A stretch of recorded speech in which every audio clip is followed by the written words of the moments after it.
Newport Richey, Florida. Hello there. Hi, Bruce. Hello, baby. Where in Newport Richey are you sequestered? Oh, I'm near Sam's Club. Near who? Say that? Near what? Near Trouble Creek?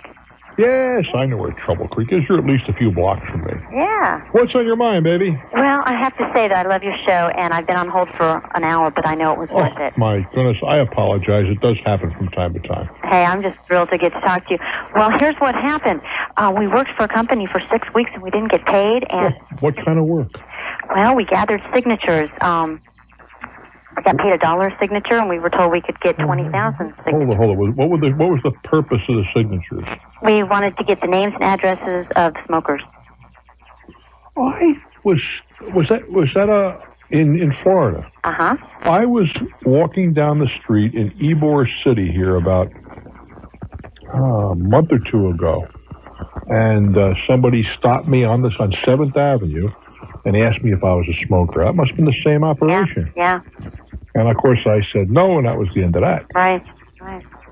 So what was the why were they collecting these signatures? Well, I don't know their full agenda.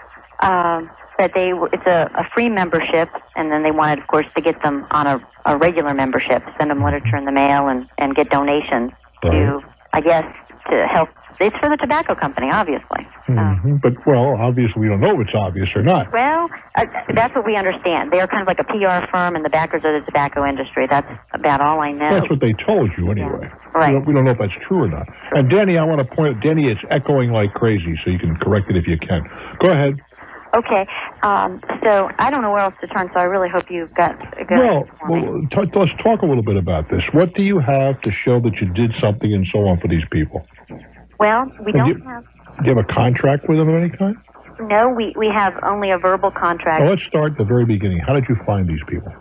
An ad in paper. All right, well, let's start with that. An ad in the newspaper. And have you talked to the people in the newspaper? That's a yes or a no. No. Oh, well, that's something we may want to do before this is over. Or you saw an ad in the paper, and did you go to an office or a motel or what? A motel. And these are things that when you start going to motels instead of regular offices, I'm not going to tell you that it's not legitimate because of that, because we have interviewed people for our business in a motel. But you got to look a little more closely. Right. I mean, we did it because we hadn't moved here yet. Right. Well, we got paid for the first 3 months that we worked. Okay. And how much did you get paid? $1 a piece? Less than that. We kind of got a raise. How much did you get paid initially? I want to say it was 75 cents. All right. And how much did you earn? Oh, I don't know. I didn't know you even asked me that. What do you mean you didn't ask that? I know what they owe us is what I'm concerned. Well, but how much do they pay is what I want to know. A few thousand. Well, a few could be 2, or a few actually is 3, but how many? 10. You earned that much? Yeah. Got 10,000 signatures, huh? Yeah. All right, and how much do they owe you? $18,000. How much? $18,360. You got 28,000 signatures? Well, it wasn't just me. I'm calling for several people. So there were a few of us. We were subcontractors, and we hired people that were subcontractors underneath us. So everybody was getting little pieces of it. And they hired somebody under them? This is kind of like no, not a multi-level, but yeah, I know what you mean. How many levels down did it get?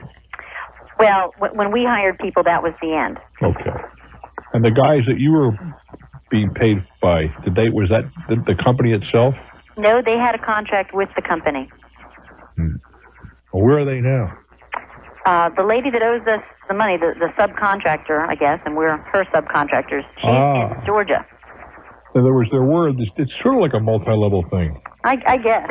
And that's why the parent company is saying that they don't want to assume any liability. They're saying, well, she owes it to you. We don't. Yeah, and she says, well, they didn't pay me, which I know is true. Why didn't they pay her? Well, is there any question of the services rendered? I guess that's the question I'm asking. Is there anybody contending that these signatures were not legitimate or the names were not legitimate? There you go. Well, for 6 weeks, for all these months we've worked and had no problem. And in the last 6 weeks, we got a number of stalls about where the money was coming from. Wait a minute, stalls from the lady in Georgia? Right. We were working for a different subcontractor, and his time ran out, his contract for his territory that he was doing. So we switched over to her territory for the last 6 weeks of the campaign. Have you contacted the supposed? What are you doing up there? Hello. I'm here. What are you bouncing around there? The phone? That's my husband. What's he on a party line? He's on the other line trying to listen to. Oh well, tell him to hang up. Maybe that's part of my problem. Okay. All right. Done. That's a little better. Okay, great. Yeah, but you can't use party lines in this thing. We're still getting an echo, which is bothering me, but it's a lot clearer. All right. You have an agreement with this woman in Georgia. Have you contacted the tobacco company that you think is sponsoring this, or the institute, or whatever it happens to be? Yes. And what did they say? They took the information and they said that, to contact them at the end of the week. So and there's no question that they're in the loop someplace. Is that correct? Well, the backer, the first words out of their mouth were, we don't have any liability to you. Okay. Well, that's very nice. But the parent company, though, that's another story. We've talked to the parent company back and forth, and to the tune of a $700 phone bill. You're kidding. So, no, I'm not kidding. And what do they say? They say that they said they were going to pay us, and this was prior to Christmas, and they were going to express the check because a lot of people were waiting for this so that their Christmas wasn't spoiled. For one thing, not getting paid for 6 weeks can kind of wreck your day, Yeah, it certainly can. And some of those people we paid out of our pocket, ahead of time. You're downline people. Yeah. Yeah. Mm-hmm. Yeah, so we're out worse than just 6 weeks out of work. We're more into it than that. And when the Federal Express delivery guy pulled up, it turned out to be a letter saying, sorry, we're not going to pay you because the signatures aren't valid, and they gave 4 different reasons why. Oh, no, let's talk about that a minute now. Now we're doing something, we're finding something else out here. I'm not saying they weren't, but let's talk about that. Well, what did they say? Out of all these 18,000 signatures, they said they verified 10, and that out of the 10, that 10 out of 10 said that they never heard of anybody contacting them, and that they were invalid because of that. Now, that isn't even 1%. That's ridiculous. Hardly 1%. Right. And standard procedure is 10%. And we just know that's just a little maneuver on their part, just a little tap dance, because the same people have been working for us the whole time, and we've never had a problem with validity. I mean, sure, we have some duplications, and that's understandable. We don't get paid for duplications. Like if a second person had walked up to you, like in Ybor City, and you had signed up both times, that would have been a duplication that only get paid once. Yeah, but have you tried? You still have the 18,000 names, do you not? No, I do not. They have them. You didn't photocopy them? Well, we never did. That was not a standard procedure. I mean, that would cost a lot of money, and that just wouldn't cost that much money. Well, the point is, you see, if you had the list, you could go out and try to verify to see if, pick 100 names and see if people actually. Well, I'd be glad to do that, but. You can't do it very well if you don't have the list. Exactly. If they don't have the sheets, we don't get paid, so we sent them the sheets, and that's the way we've done it all these months, and. We overnighted it, and it cost us $145 to overnight it to them, and then they don't even send it back to us, and they don't return How many pages were there? How many to a page? 3 to a page. 3? Yes. 6,000 pages? Yes. It was really heavy. It was 75 pounds of paper. I can hear your husband in the background. Yeah. There. Well, it seems to me if everything is as you described it, and there's $18,000 at disagreement here. Right. Would seem to me that you're going to have some legal help. Well, we did. We hired an attorney, and he told us it would cost us $10,000 to go to court, and he didn't think we had an action against the parent company. But I'll tell you what, this attorney really is not too efficient. Well, let's find another. Honestly, we're not going to spend $10,000 to pursue it. I mean, I understand that. You might be able to see if your case is a strong one. That's if. There'll be a half a dozen attorneys out there that would jump at the chance to represent you on a contingency basis. If your case is a weak one, then nobody wants it on a contingency, and I suspect that it's probably weaker than you'd like it to be. Well, you know what? We taped most of the telephone conversations that we had back and forth with people. Did you tell them that? Well, I found out we couldn't do that. In Florida, in some states you can. Yeah. Florida is one of those that you cannot. Right. We didn't know that. And No. And we have a lot of written documentation back and forth, of what's happened. Mm-hmm. He's kept good records. And one of the first check that she gave us, second check, bounced, and he's not made it good. And didn't you get a message about that point? It was so long in coming that this whole thing was like over by the time the check bounced. We deposited in our account, and by the time we were notified of it, and this thing dragged on and on. Well, the point is that you did receive $10,000 worth of good checks from what you're telling me. Yeah, but that was from someone else. That was from the other person that we were working under. Okay. Well, I don't know what to tell you. Do you have any suggestions of who I could contact for some help? I mean, I know you've talked about state representatives before that help you. Well, you see, it depends upon the circumstance. Unless you can demonstrate that they deliberately defrauded you, and then your attorney general then would be the person to talk to. If we have a civil disagreement, then you got to pay for your own legal help. If their contention is, we'll pay you in a heartbeat, but you gave us bad stuff, that's civil. Mm-hmm. If you can show that these guys deliberately came in here to get information and get work out of you and production and something of value, and had no intention of paying you, that's fraud. Well, the way it was carried out throughout the whole campaign, on a weekly basis, we would turn in our signatures, and then on a weekly basis, any rejections would be given. So that 6-week delay right there is a good thing on our side. Yeah. Well, I don't know if that's true or not. No? But the point is that you have to, the burden of proof is going to be on you. Yeah. And if you can show enough the evidence to the Attorney General's office that these folks were trying deliberately to get you to do something and defraud you, and I certainly would rap on their door, and that would be my contention if I were you. But you're going to have to prove that, which might not be the easiest thing in the world to do. I do wish you well. Next time, cut it off if it ain't working. I'm Bruce for Talknet. I would like to remind you that sometime, about 10 o'clock Wednesday evening through 3 a.m. Eastern Time, Danny and I will be here taking your calls off the air. Just jot it down for a future reference. Livonia, Michigan, hello. Hello? Hello there, how are you? I'm fine, how are you? Good, thank you. It's a pleasure speaking to you. Well, I appreciate that. Well, I am about to become a landlord. You're not. Yeah? Voluntarily or involuntarily? Yeah, I voluntarily. I want to. All right. It's the first time, and I just wanted some general advice before I get too far into this and make any mistakes. Well, there's lots of mistakes you can make, but one of them is this is a business. I know. This is not happy time. It's a business, and it requires business decisions and a contribution of your time and effort. Right, and I have the time. Okay. And I'm treating it as a part-time business, and I hope it goes well. All right, talk to me. Tell me about what you got in mind. Okay, well, I have a condo, and I've rented it to a couple. Mm-hmm. We have an agreement on price and terms. I have an appointment tomorrow with my attorney.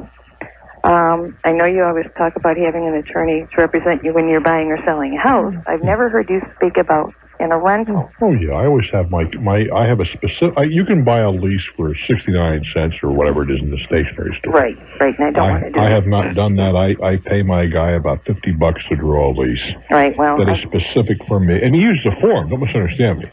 But there's stuff in the form that is inappropriate. He will add some things that are appropriate to my particular situation and so forth. Right. Well, I have an appointment tomorrow to meet with my attorney, and before. No big deal. I kind of assume he has a standard form that he'll just. Well, the state of Michigan in this case has a standard form. There's a form that's applicable in your state. Oh, really? But and you can buy that at a stationery store. I'm telling you. Oh, that would be the same one you. Yeah. Okay. But the point is, there would be some paragraphs that won't apply, and others that will, and so forth, and you'll have to have those filled in appropriately. There's nothing you can do to protect yourself completely. I'll tell you that. I know. You may have some obligations to put the deposit money in an interest-bearing account and give the interest once a year to the tenant and so forth, less a handling fee in Europe. All these little good little things you have to be careful of. You're going to want a walkthrough that's signed by both sides. You know what that is? Mm-hmm. Yes. Okay. And any deficiencies should be indicated in that walkthrough, and it should be clear that if a deficiency is not so noted, then it is agreed, mutually agreed, it doesn't exist. Okay. Because they can't come back and say, well, yeah, but we missed that 14 by 17 foot hole in the living room wall. If it's not there during the walkthrough, it ain't there. Okay. And should my attorney, would he advise me of that? Would he tell me? I doubt it very soon. The walkthrough, again, can be a very simple document. Okay. We don't want to over-lawyer this. You don't want to spend a lot of money that's unnecessary. Okay. Big thing, you know what the bigger thing is, and nothing, your lawyer's not going to help you with this. You got to be careful, and I'm a lousy landlord. I'm fortunate I've had some pretty good tenants of late, but I'm a lousy landlord. If the guy was a little bit late with a rent, I'd say, I'll be here tomorrow. Well, the first thing you know, you're a month behind, then you're dead in the water. Right. You can't allow that to happen. Well, I'm real pleased with the people that I have rented it to. And how can you be pleased when you haven't had any experience with them? Because I know of them and who they are. How do you do that? How do you know that? Well, this is a small town here, and I don't want to get too specific. All right. Well, no, what I'm trying to get to is, if you haven't, well-known figure in the community. All right, fine. I mean, he's probably okay. Yeah, I hope so. Yeah. I hope so too. I do wish you well, dear. Okay, thank you. Hang in there. It's a business, and if you lose sight of that, you're going to get killed. Cumberland, Maryland. Hello there. Good evening, Bruce. Hi. How are you? Oh, pretty good. Good. I have a kind of an odd situation. Maybe you can give me some advice on. Let's talk.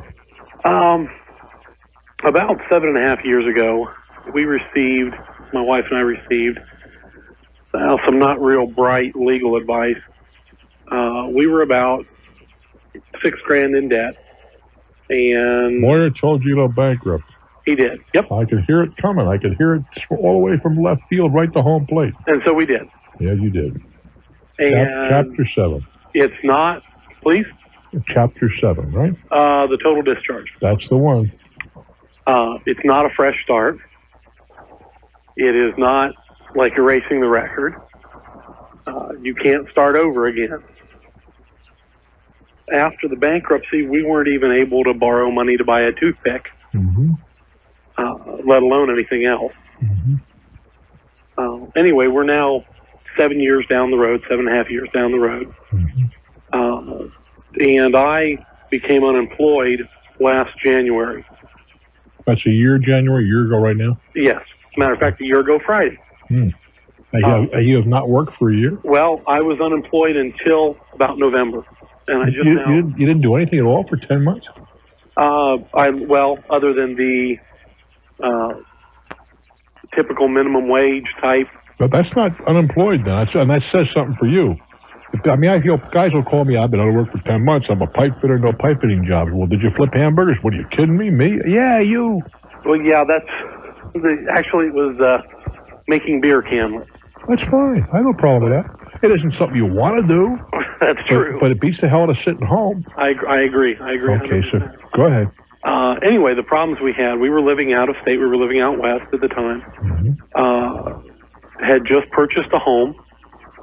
Had just purchased a home in December of last year, and I became unemployed in January. Lost the home. Actually, basically had to give back the home. Lost everything we had invested in the home. Plus we moved back to the Midwest. And job searches and everything else. Consequently, we are about $20,000 or $25,000 totally in debt now. You're talking about, should you do it again? Yeah. Well, you have the legal right to it for 7 years. Well, legal and moral are two different things. Well, the morality is something that's a little hard to deal with.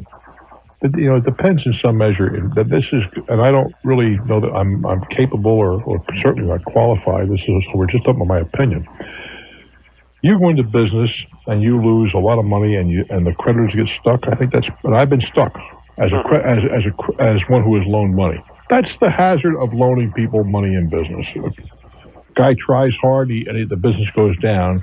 When you give credit to a business that there's that possibility exists, and it's built into your profit picture. And it could be argued that that's true of any lender.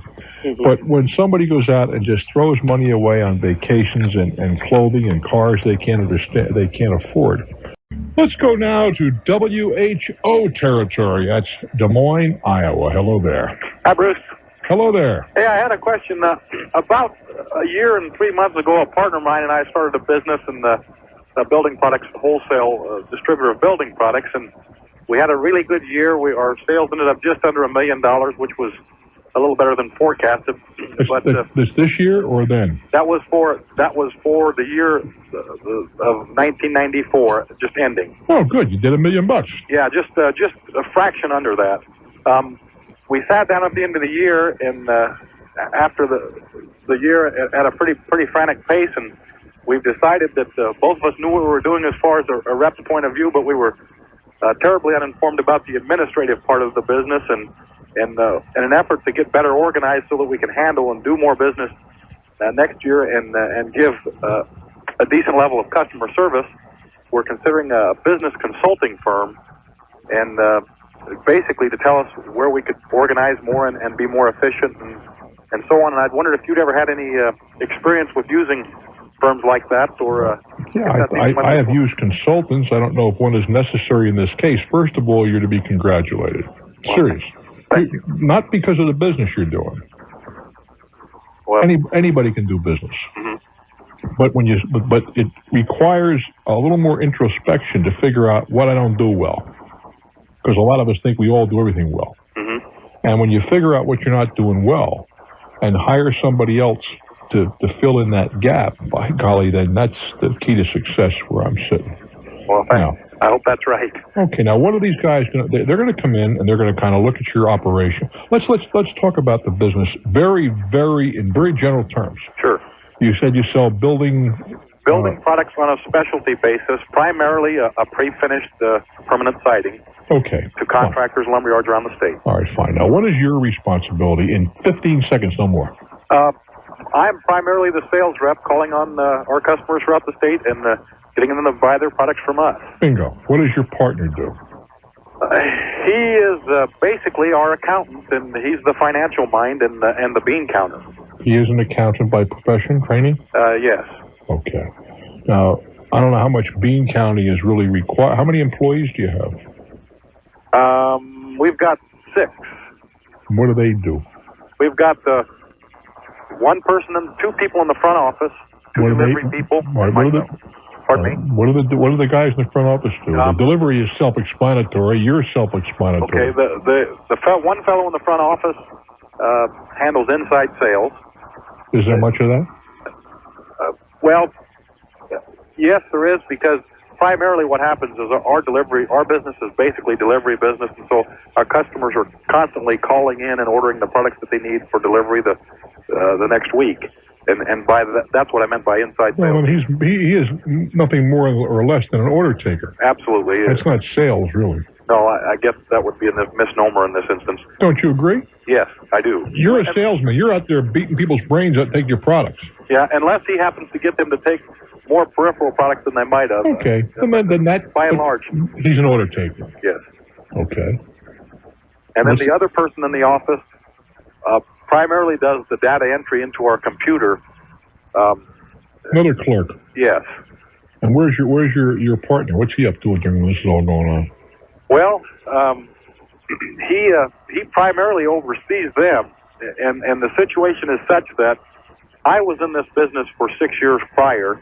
He wanted to get out of what he was doing and get involved in the business. He had some resources, and with my resources and his resources. Okay. It sounds to me though, very. You know what the consultant's going to come up with? That your partner is very underutilized. That might be. Well, what is he really doing? You know what? That was what probably stimulated part of it. It seems like he's there. We're both there 12 hours a day. But when you look back on the day... What's he doing? Well, we think oftentimes the wrong things. Well, you're out in the field peddling. As long as you're peddling and you're calling on accounts and whatever, and you're good at it, I think you're okay. Yep. The guy on the phone, the order taker, it doesn't require a rocket scientist to do that, nor does it take a genius to analyze what he's up to and see if it's productive. You got to have somebody who does data entry. That's just a key punch operator or whatever they call them today. Yep. And that position's filled. I think perhaps we got one weakness over here. We get a partner who is really probably underutilized. and it's not I don't think because of effort. I know for a fact it's not because of effort. Sometimes, and this is his first year in our business and he's learning. That's but here was our concern about coming up with programs, because very quickly I think that I could come up with something, but we've went a year telling these people we're going to get organized as soon as we slow down. And what is it? What's this consultant want to come in and just take an overview of your operation? Well, one person's given us a figure of $7,000. That's not bad. We've not went a whole lot farther than that. It would depend upon what they're going to come up with, but I would tell you this, from everything you've told me, and I'm in charge of $7,000, that the underutilization here is your partner. He may, if he's washing floors and doing windows, I use that as an exaggeration. He's doing a minimum wage job, and it sounds to me like what he is doing could be done by somebody else with lesser authority. You might want to think about getting him out on the road, because that's where the business is. Good luck. I'm Bruce for Talknet. East Lansing, hello there. How are you? Hi, Bruce. Good evening. Good evening, my friend. How are you tonight? I'm just fine, thank you. Great. I'm calling in reference to your opening statements about the spanking. Yeah. And to tell you, to be quite frank, I was kind of put out by the comment. Go ahead. A lot of people would be. I can appreciate that. Certainly. How old are you? Well, first, I'm 23, and I'm a crisis counselor right now, and I'm working on my master's in social work. Mm-hmm. And I don't think it's so much that the perception that, as you did with your kids, and possibly when I was younger, my parents spanking me, it's not so much saying that is unacceptable 100% of the time. I think when the problem comes is that when people listen to your program, maybe someone who maybe not as educated or is with it. I'm not saying you need to be educated. I was about to point out, my mother never just finished high school. Right. Oh, I'm not saying you need to be educated beyond the 4th grade. I'm saying someone may not be in touch with all their cards at all the time. And not playing with a full deck. Exactly. And if someone here is advocating that spanking's okay, they may go over a little overboard. And, if you can make the same thing about anything in our lives, if you wanted to extend that, then we certainly would ban all beer commercials, because some people get drunk and cause accidents. Certainly, they certainly do. But that doesn't mean we should ban beer commercials, in my opinion, or the sale of beer. That's not my opinion either. But I think that there are acceptable alternatives to spanking their kids.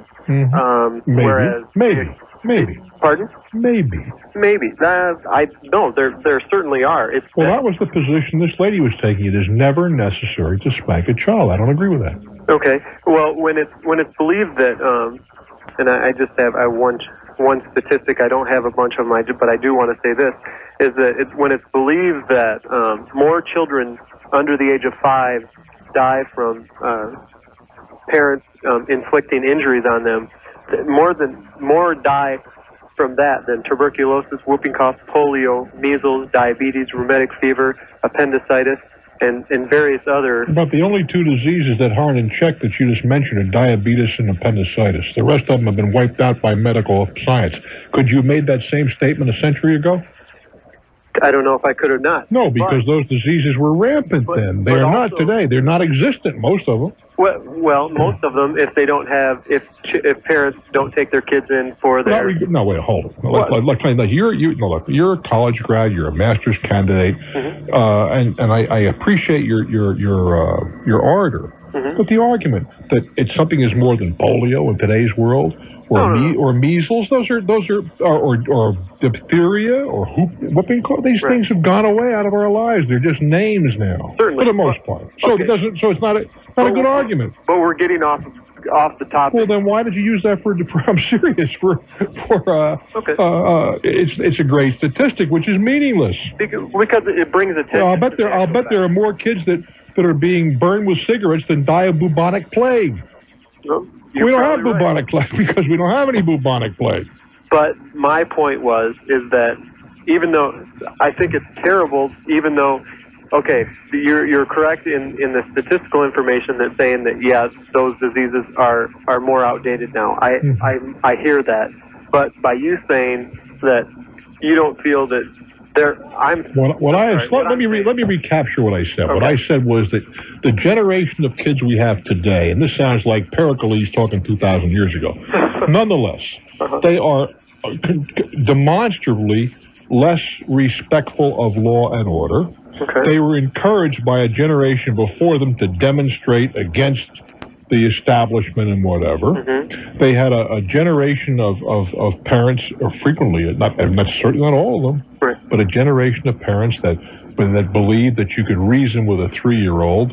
And I can tell you something, you can't reason with very many 3-year-olds. And I was in the nursery school business with the biggest nursery school in the state of a very populated state. Mm-hmm. So I've had some experience with children, not some small experience. Not to mention the fact that when my wife, who was a great lady, we raised 5 children together. Mm-hmm. And empirically, I can demonstrate, at least with my 5 kids, every one of them turned out good.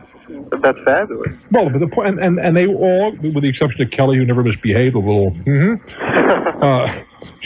she saved that for adulthood, see? But in any case, I didn't misbehave either. Well, that's of course not.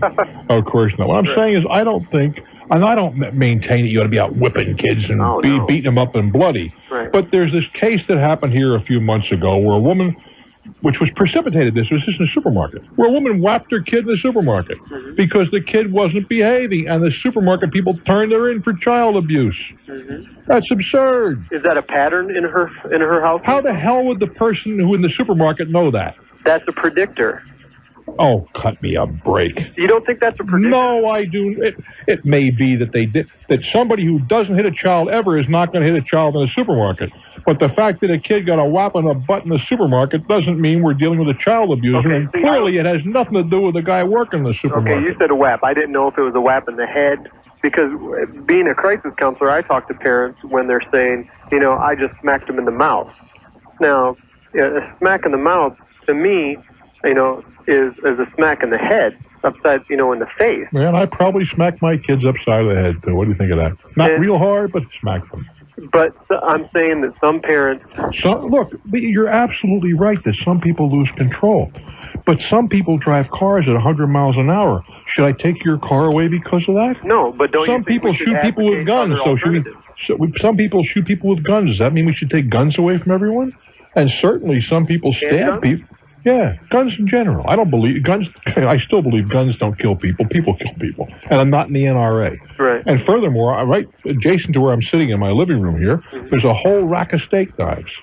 Nobody has ever been cut with, well, maybe me cutting a steak, But the fact is, those are 8 lethal weapons sitting there in that rack. Right. In the wrong hands. So we're not going to get rid of steak knives on that basis. All right. I only have 2 more things to say, and I know you have other callers waiting, but I just think that my personal view is that I would rather not advocate violence of any sort, and I do see spanking as a violent act. It's a violent world we're living in. Yeah, I do. And how, just if you can explain to me, and maybe you can think about this and get back to me, seriously. This is not the kind of program we do, maybe I shouldn't get into this too deeply. Right. The point is, you explain to me why we have a much more violent generation now. I bet you've heard the expression and talk about in 20-something, okay? The St. Valentine's Day Massacre. Have you heard about that? Sure, yes. Of course you have. Do you know that more people are killed every night in Washington, D.C. that took place in that St. Valentine's, but with guns and knives, in one little place like Washington, than were killed in the St. Valentine's Day Massacre, which we're talking about 70 years later? Right. What does that tell you? It tells you that in 70 years ago, 60 years ago, we didn't have this kind of stuff. Right. People did, and if you want to go back a little further, people were walking around with guns in their hips, and you still didn't have people killed the way they're killed now. But you didn't have a generation of young people that would walk up to a cop and start beating on them. Right. Well, and I think you hit on a good point, is our whole social climate is different. And, maybe you just gave me my master's thesis. It is less restrictive. It is so less restrictive that who suffers the most from that? The kids. No, sure. I'm going to tell. I shouldn't tell a story anymore. I got to get off of here. But my son said to me, "You did this to my kid," but I did. And God forbid my daughter-in-law is listening, because my other grandson is coming to visit me next week. Oh. My grandson was over here one day. It was the first time he'd been away from home, I guess, with me. He only was about 3.5, 4 years old. And I finally said, "It's time to go to bed, son." "No." I want to watch TV. Understandable thing from a 3.5, 4-year-old, Sure. right? Uh-huh. I said, Brendan, you got 10 minutes, you're going to bed. No. Brendan, get your butt in there right now. He looked at me and he went. And he's sitting there sniffling a little bit. I said, Brendan, you like to have the nightlight on, wouldn't you? Yeah, Pop. I said, well, you got a choice. You can shut up in the light or you can cry in the dark. Mm-hmm. Guess what? The rest of the trip, he and I got along just great. Sure. Because we established the ground rules. And you set limits with him. Absolutely. Right. And I didn't do it maliciously, because I love that little guy. Mm-hmm. But I'll be damned if I'm going to have a 3 or a 4 or 5-year-old kid walk on me, because I think kids need limitations. Right. And they also need strong discipline from time. Now, he's not my child, so I can't spank him, and I don't think I would. Right. But my own. But you took those steps with him, and you laid it out to him, and you made it very clear. That's and I true. think some parents don't. And I'm using the exception. And the problem is that just because you're biologically able to procreate doesn't necessarily give you the tools to be a parent. We can agree on that. I hey, definitely hear good you. talking with you. If I'm in your master's, at the very least, footnote me. What do you say? Oh, I certainly will. And I was going to say with those steak nights, you should have me over for steak. Okay, kid. Thanks a lot. I do wish you well. I'm Bruce Williams. Hang in, departing a little bit from the format, but why not? This is Talknet. Out to the Pacific Northwest, Seattle, Washington. Welcome to my world. Hello, Bruce. Hello, baby. How are you? Fine. I'm kind of nervous. Not to be nervous. I'm very happy you're here. What's up? Well, I was looking into opening my own store, lingerie store. Lingerie? Yes. Okay. That's the kind of business I've worked in for the last few years. Are we talking about traditional lingerie, specializing in maybe certain sizes or a certain stuff? Well, yeah, a variety of lingerie, plus it'll be like novelties and stuff. Being like adult novelties. Fredericks of Hollywood, or yes. What's the other outfit that does that? Come on, you can help me. There's another big outfit that Victoria's Secret. Yeah. That's the very one. You know, I do all my shopping there. You know. Yeah, they're great. They are, huh? I'd be walking through the door. You know, like, anybody recognize me? Anyway.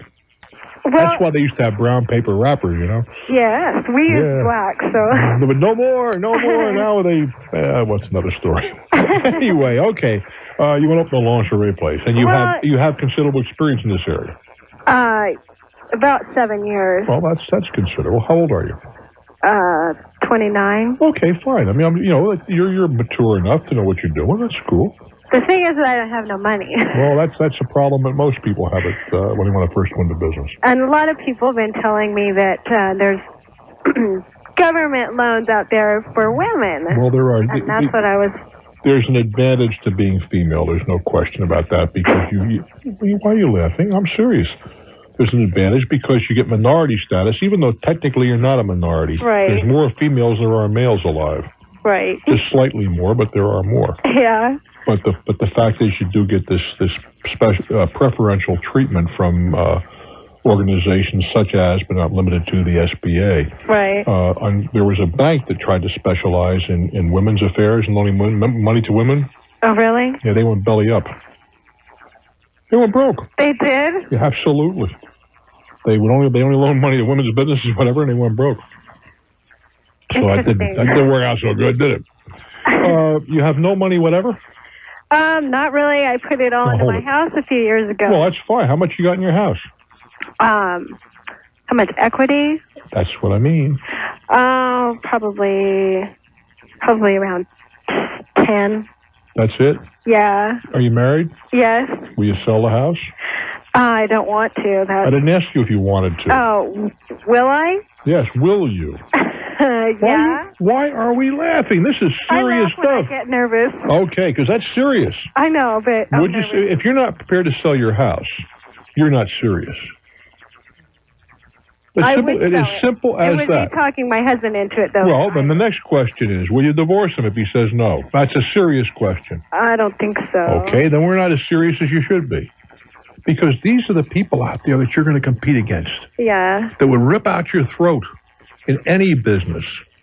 I've been in business for a long time. I opened one of my businesses when I was exactly your age, with 27 cents in cash and three small children. What kind of business was that? I opened up a private school with 9 children. Oh, wow. And I wound up with over 400 when I sold it. Oh, my goodness. I had no money, and it was a different world, too. You could do a lot of stuff that you couldn't do today. And frankly, I was a pretty good peddler. I mean, I talked people into credit that had absolutely be certifiable to give me a nickel in credit, but I managed. But the point is that that's more difficult to do today. Generally speaking, if you want money, aside from the fact that you see, if you came to me, and maybe I thought, what's your first name? Roxanne. Roxanne. If you came to me and I said, Roxanne, you got a hell of an idea here, and I think you got a decent location, and I really think you know what you're talking about, but if you won't sell your house, I wouldn't loan you a penny.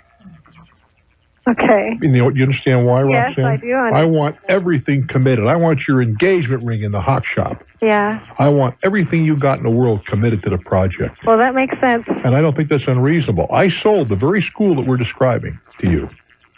I sold it to a young fellow who was exactly the same age as you are now and the same age I was when I started the place. With no money. Not a nickel down, and I loaned him some money. He sold it. He wound up with well over $1 million in his pocket. Wow. But his wife was a teacher. I made her quit. Give up tenure. Really? Because I didn't want him to have that life preserver. Uh-huh. And I that was part of the deal. I made him. I said, look, I'm going to loan you a lot of money and do this. This is what you're going to do for me. You're going to move into the school just like I did. Live like I did for a while. So you won't have any overhead for rent or owning a house. Mm-hmm.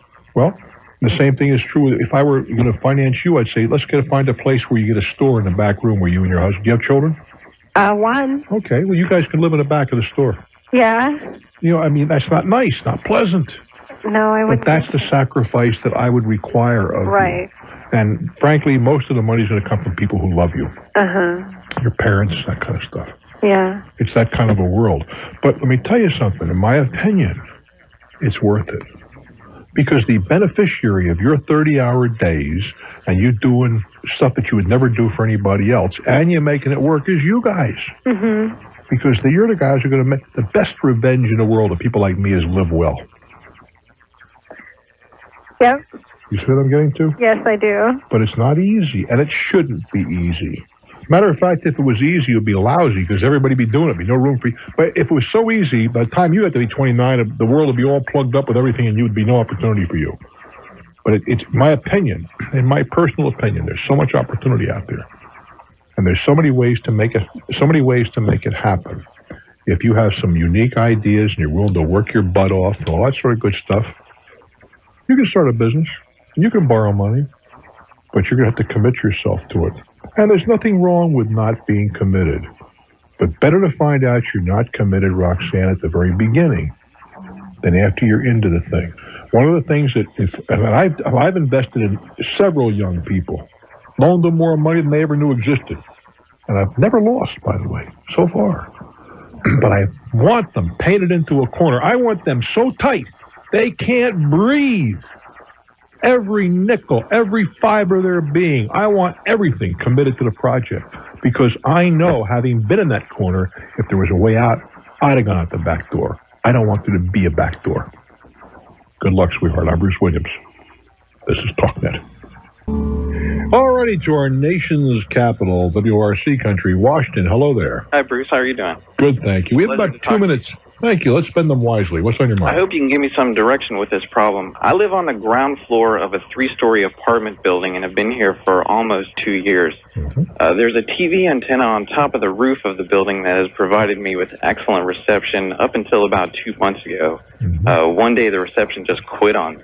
Mm-hmm. I thought maybe it's just a temporary thing. After a couple of days of the reception still not coming back, I hooked up a meter to the cable and found out that there's a short in the system somewhere. Who provides this antenna up on the roof? The rental office or the management? Okay. The management company. And was that part of your deal? That was part of the. Well, it's not specifically included on the lease, but it is a part of the apartment. They're wired into all of the individual units. I see. Go ahead, very quickly. So anyway, it's shorted out. I've contacted the rental office on numerous occasions to try and find out if they could do something to fix this. judging by the state of the apartment on 2 occasions when I came back, I know that they have been in, and they even did replace one of the jacks on the wall. However, there is still no reception. I've contacted them several times since then. This is just a master antenna, is that correct? That's correct. Do you have cable in your building? There is cable wired in, and I can get the cable, but it's $25 a month. And you don't want to do that? That's right. Well, I watch about 2 hours of TV a week. Yeah, you're right there with me. And yet, the best stuff is on cable.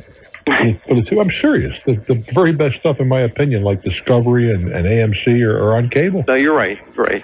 But I don't know what to tell you in terms of your if you go to your landlord and say this is part of my deal and you're not providing it. Would the Better Business Bureau? No. You have a civil disagreement with your landlord. Theoretically, you may have a reason to break your lease, but I don't think you want to do that. You're right. The other alternative would be to get yourself a good indoor antenna. Can you do that? As being on the ground floor of a 3-story apartment. Still, wouldn't matter. There's some decent outdoor antennas, I think, that'll get your local channels is all you're getting now. And, of course, the other alternative is small dish. Good luck. I'm Bruce for Talknet. Utilities? Oh, yeah. Is there water available to the property? Right. That's the septic tank. Wait a minute. Take a deep breath. Okay. Is there public water available? Well, I haven't looked into that yet. Well, you better. Dear Lord. Yeah. In particular where you are, yes, it can be nightmarishly expensive if you had to put a well in. Oh, okay. I mean, I remember they were selling property in New Mexico. They were saying water within 1,500 feet. That was true, but the 1,500 feet was straight down. Mm-hmm. Now, you don't know if there's city water there. I haven't looked into that yet, Bruce. How about, you mentioned septic tank. Yeah, that's going to be included in the sale. Who's putting the septic system in?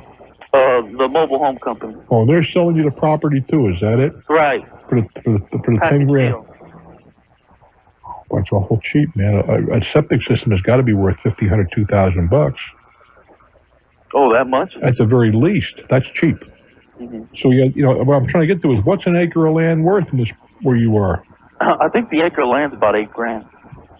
Well, that would just about fit then, 8 and 2. But how about water?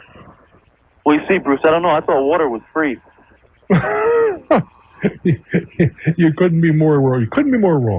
Mm-hmm. No, you might have to drag a line for 300 feet flat. I don't know the answer to that. Yeah. But be certain to check. So you're telling me the package is 30 grand? Right, and Bruce, currently I live in a 1-bedroom apartment and pay $400. Okay. Don't you think that's kind of expensive? No. You don't think so? Depends on where you live.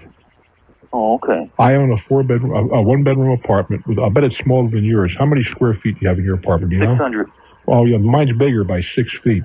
Mm-hmm. It's 606 square feet. Take a guess what it rents for, and I lose money. 800? 1,800. Oh, my God. A month. And I lose money on the deal at 1,800. Now, this happens to be in New York City, right in the center of Manhattan. Uh-huh. But nonetheless, that's what I'm trying to get to is relative values, you see. $800 a month is high one place, it's a gift somewhere else. $400 may be high for your area, may be low, I don't know that. But you just can't take a raw number and say, is this good? Mm-hmm. In Tokyo, $1,800 a month for a 1-bedroom apartment would be, you have to have a mask and a gun. There you might pay $5,000 for the same apartment a month, you see. Depends on where it is. That's what I'm trying to get to. Okay, okay, go ahead. Yeah, but basically I just wanted to say, do you think it's a good move or? Well, I don't know that. First of all, we don't know even about water. Is it city water or is it well water? Next thing. Now you can work on this one for yourself, all right? Okay. Suppose you were looking, forget about the mobile home guy you're dealing with. Let's take him right out of the picture for the moment. Mm-hmm. In fact, I'd like you to do something. You haven't signed anything yet, have you? No, I haven't. Good. I want you to do something for me. Okay. I want you to talk to a couple of real estate people in your area. Now, tell them is this a single or double wide? Probably a single wide. Must be. Single wide. Yeah, for the numbers. Check around your area. Talk to a real estate agent or 3 or 4. And you say, look, I'm in the market for a single wide mobile home on about an acre. See what they could sell you one for, used, if you will. Mm-hmm. Then you're going to get an idea of maybe what relative values are all about. Now, clearly, you cannot compare a 1975 to a 1995. You can take the age into account, but do you see where I'm coming from? Yeah. I want you to go out and do a little comparison shopping. Find out what the water situation is. That is critical. Okay. Also find out in that area what the percolation, it may meet minimum percolation standards. Do you know what that means? No. It means how quickly the water will be absorbed into the ground from your septic system. In other words, does that area is it really good for septics, or is it just legally just sneak under the wire? Bruce, I wouldn't think so because it's the desert, you know. That doesn't mean anything. Oh, it doesn't? No, you could have a layer of limestone, couldn't you? Yeah. Yeah, you're right. And then nothing's going to happen through that. Yeah. So you want to know. Okay. But check around with some real estate people and see what a comparable thing might cost you. Tell you what, I'm going to have Danny give you a telephone number. Okay. And tomorrow, I'd like you to call that number back and tell me what you found out today, okay? Okay. Fair enough? Fair enough, buddy. You're going to go out and talk to 3 or 4 real estate people. You want to buy about an acre, an existing mobile home with water and or septic tanks, and get the details, and you call me back and see what kind of numbers they come up with. Okay, Bruce, I'll do that. We get a date tomorrow. You hang on. Danny will give you a telephone number, which will get you right through. Okay, buddy. Hang on. I'm Bruce Williams. To be continued on Talknet. Bend, Oregon. Your turn in my world. Hello. How you doing, Bruce? I'm doing real well, thank you. Just a nobody here from Oregon. Glad you're here with me, my friend. What's on your mind? Hey, I thought I'd ask the expert. I had a situation come up here over the last couple of days.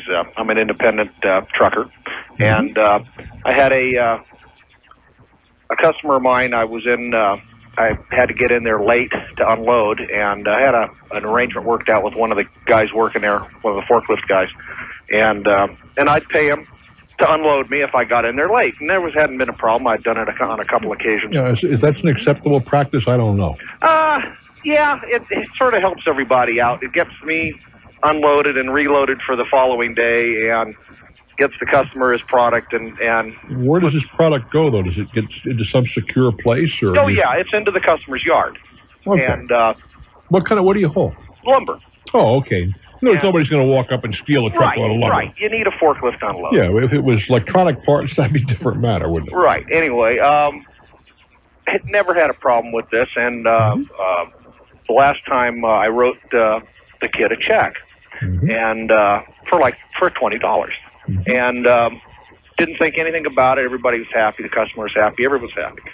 So I get my check statement over the weekend, and that check has been cashed for $200. Somebody raised the check. He put an extra dollar sign on there. Are you sure it was him? Zero. I don't know. Let's stop right there. Let's take the check and take a look at it, right? Sure. Has anybody other than this guy handled the check? In other words, did he cash it someplace else other than a bank? No. He took it to a bank and cashed it. Took it to my bank and cashed it. And he got $200 for it. Right. And he's a crook. Well, that's what I'm trying to. I'm gonna confront it tomorrow. You mean confront him? Right. And I've already talked to his boss, and there's not a problem. I mean, he wants to see. I want to make absolutely sure. Well, who else could do it? Let's just. That's what I'm wondering. The chances of having that done I'm not going to tell you anything is possible. Sure. But the likelihood of that happening in the bank system is remote. Is extremely remote. That's what I right. thought. And I mean, it's not really the money, because I know this individual, and I was shocked to think, well, what the heck, for $180, is he going to want to go to jail? Because this is forgery, isn't it? It's a crime. No question about that. And the bank wants me to sign a affidavit of fraud. Absolutely. And I don't necessarily, because you see, the bank is the one that's been defrauded, not you. All you got to do is walk into the bank, and is it pretty clear the check was raised? Yeah. Oh, yeah. If you look at it closely. Obvious. And the bank is on the hook, not you. All you have to walk in and say, put that money back in my account, and the law says they got to do so. Well, that's what I'm calling. But then they have every right to require you to sign an affidavit of fraud. Okay. And once you sign that, then they go after this little rascal, and they can prefer charges, which they very likely will. I don't think they'll just sell it for $180. No, because my wife talked to him and talked to the bank. She went to the bank, right, and said, "Hey, what's going on with this?" And they said, "Well, because the check has been altered, it is now forgery." Absolutely. and not a bank mistake. Oh, this is not a... Stick around a little bit, because this is serious stuff. I'm Bruce Williams.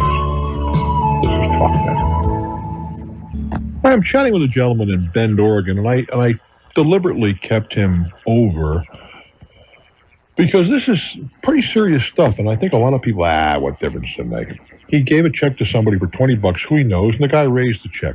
Now, we're assuming that nobody in the bank, this isn't a question if it went through 2 or 3 hands before it got to the bank. He went right to the bank and cashed it.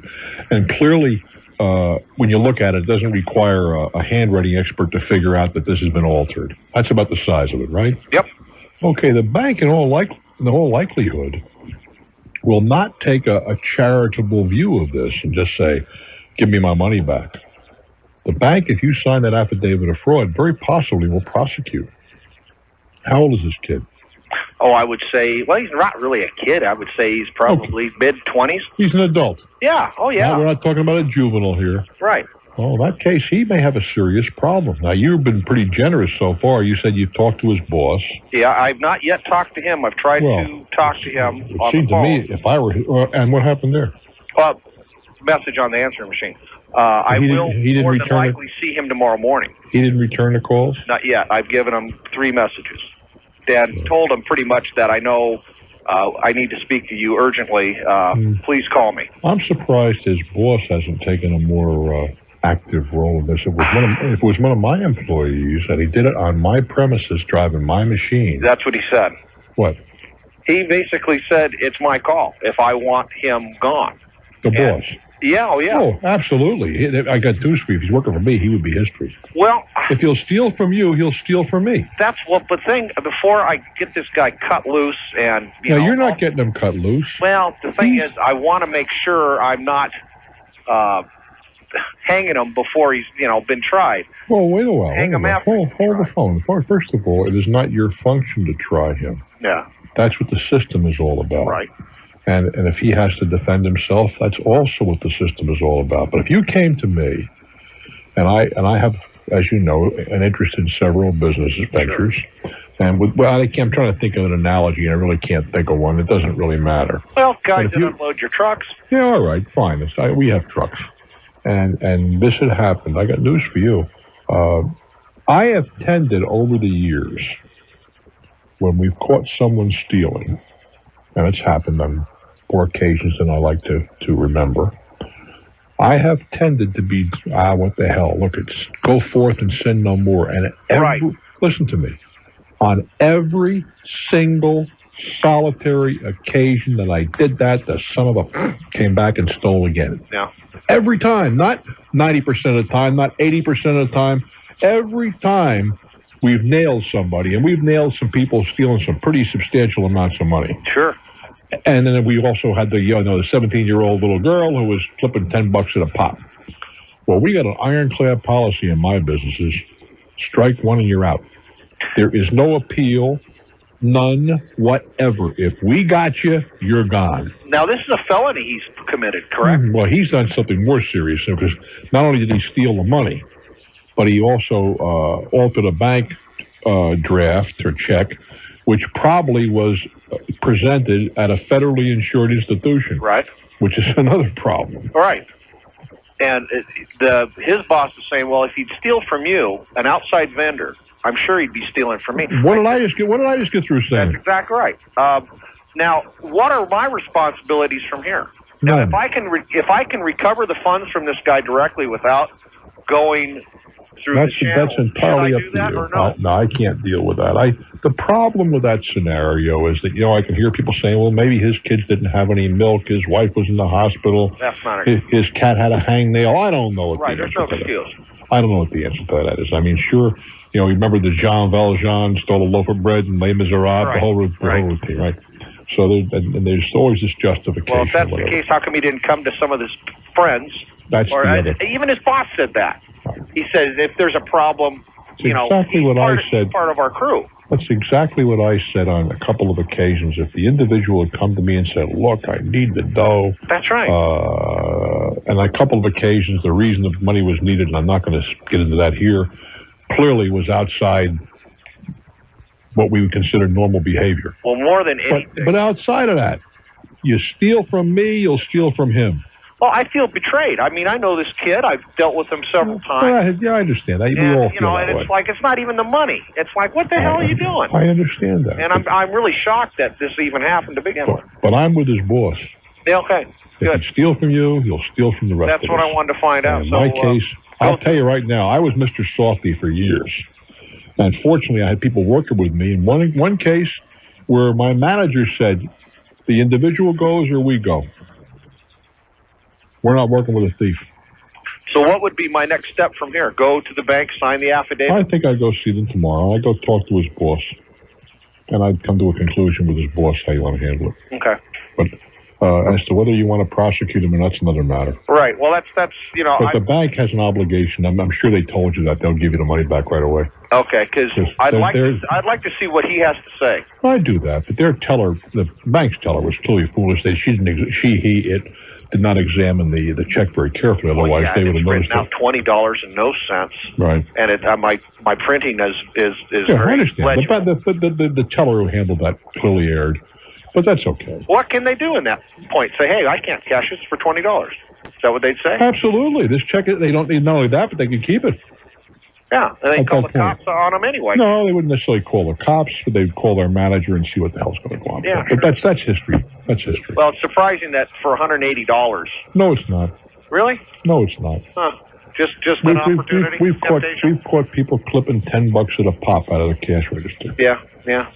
$10 at a smack, and we've caught them. We've caught them clipping a lot more. Well, yeah, but the thing is, for $180 worth of trouble. How about $10? Well, federal offense. How about $10? Yeah, or a penny. That's just what the woman at the bank said. He said because he altered the check, that is no longer an error or anything else. That is forgery, and that's a federal offense. Felony. Listen, we've already discussed it. You know what I'd do. I wish you well, kid. Hey, thanks for your time, Bruce. You're very welcome. For years, in many businesses, and I can think of specific individuals. One guy I knew for more years than I want to admit. After all, I wasn't making enough money. My wife doesn't work. Kids needed this. Those are all non-extended. And after all, you the boss, you got plenty of money. No excuse. No whatever. I'm Bruce Williams. This is Talknet. We go now, to Lynchburg, VA. Hello there. How are you, Bruce? Just fine, thank you. Great. I have a situation. It's kind of a touchy thing. I've graduated from college with a BS in finance, and I've run a small company locally here, and I'm very happy. Have a wife, a house, dog, car, the whole 9 yards. And 2.5 kids. Don't have those yet. Okay. I've recently been trying to get into an MBA program here locally. It allows you to go at night. You can acquire your MBA over a couple of years, and it fits right in for an executive program. What do you do for a living? I'm a vice president at a corporation. We manufacture videotapes. Okay. Is an MBA helpful in that organization, or are you thinking going elsewhere? Well, it's not really that I'm thinking of going elsewhere. I think it's very relevant to life in general, whether I stay where I am or whether I go on. All right, fine. That's a decent observation. What obstacles I've faced is my GMAT scores. I'm sure you're familiar with that. Mm-hmm. Are not up to what the college calls their median scores. You're a school of your choice. Well, the only school here. Okay, well, then it's a school of your choice. Yeah, I don't have much of a choice. Mm-hmm. What will they allow you to do to raise your score, or as an offset? Keep taking the test until I raise my score. Well, one of the things now, this sounds like a commercial, but it's all right. As you know, we do a commercial. I do a commercial, and I have a personal interest in a company that does nothing but give you those kind of prep programs. Right. And it's done on it's in computer form, where you buy the I don't even know what a CD-ROM is, but it's on CD-ROM, and it asks you questions and whatever, and it helps you raise those test scores. Right. I use I've taken the test twice, and I graduated with my undergraduate work with good scores. Have you used the computer system I've described to you? I have not used yours, but not mine, but it doesn't matter. There's only one or two. The computer system. Yes. And that hasn't helped you? I mean, the scores came up, but not enough. How far away are you? Within 50 points. And see, I've gone to them, and I mean, it's relatively close. I mean, let's just use an example. Say the median score is 1,000. It's not like I'm at 200. And percentage-wise, how far are you below what they accept? Probably 10%. No, that's a long hike.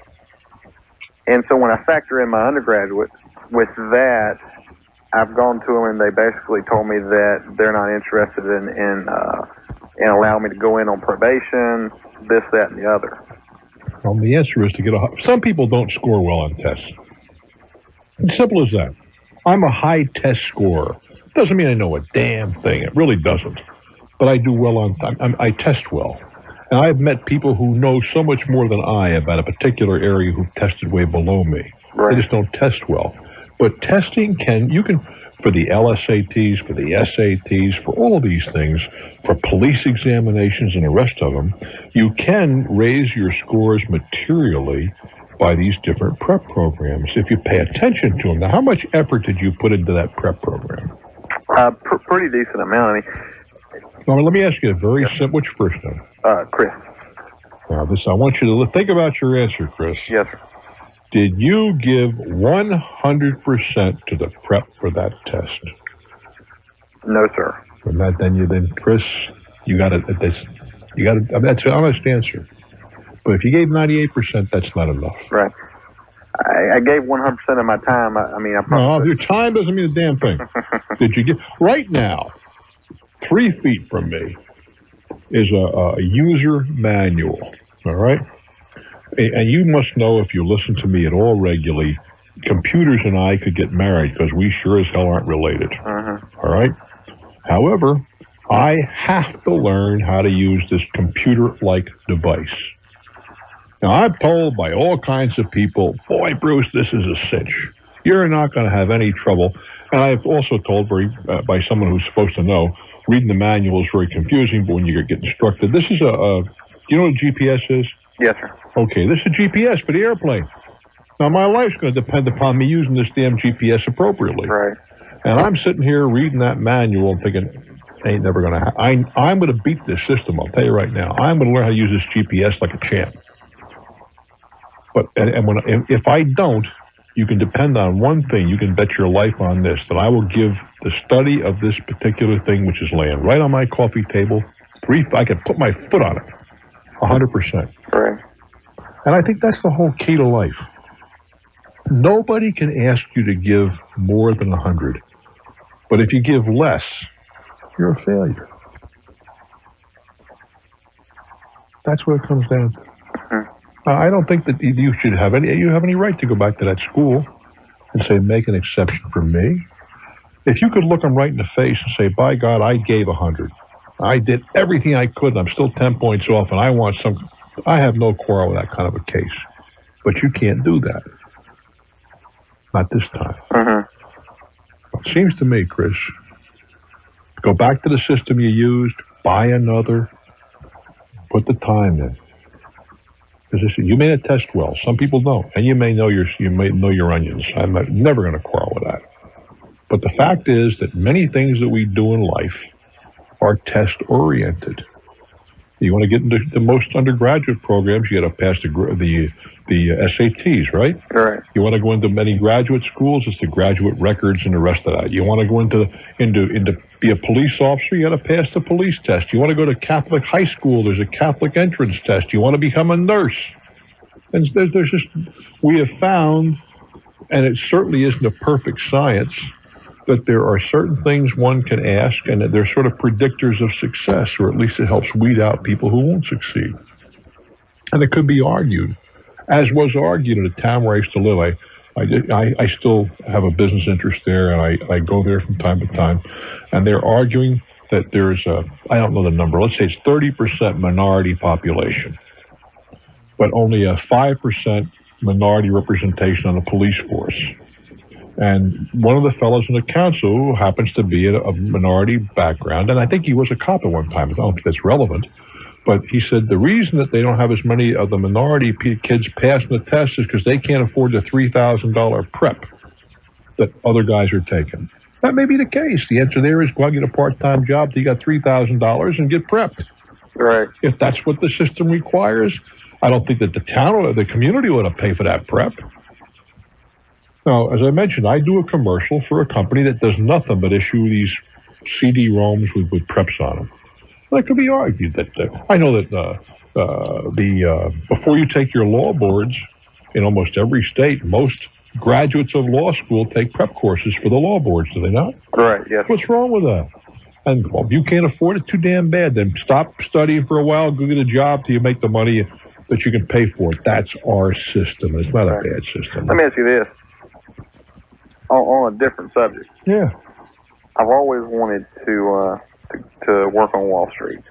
In what capacity? Have you spent any time down there? No, I don't even walk down Wall Street. No, you're talking about being a customer's man, that sort of thing? More of a trader.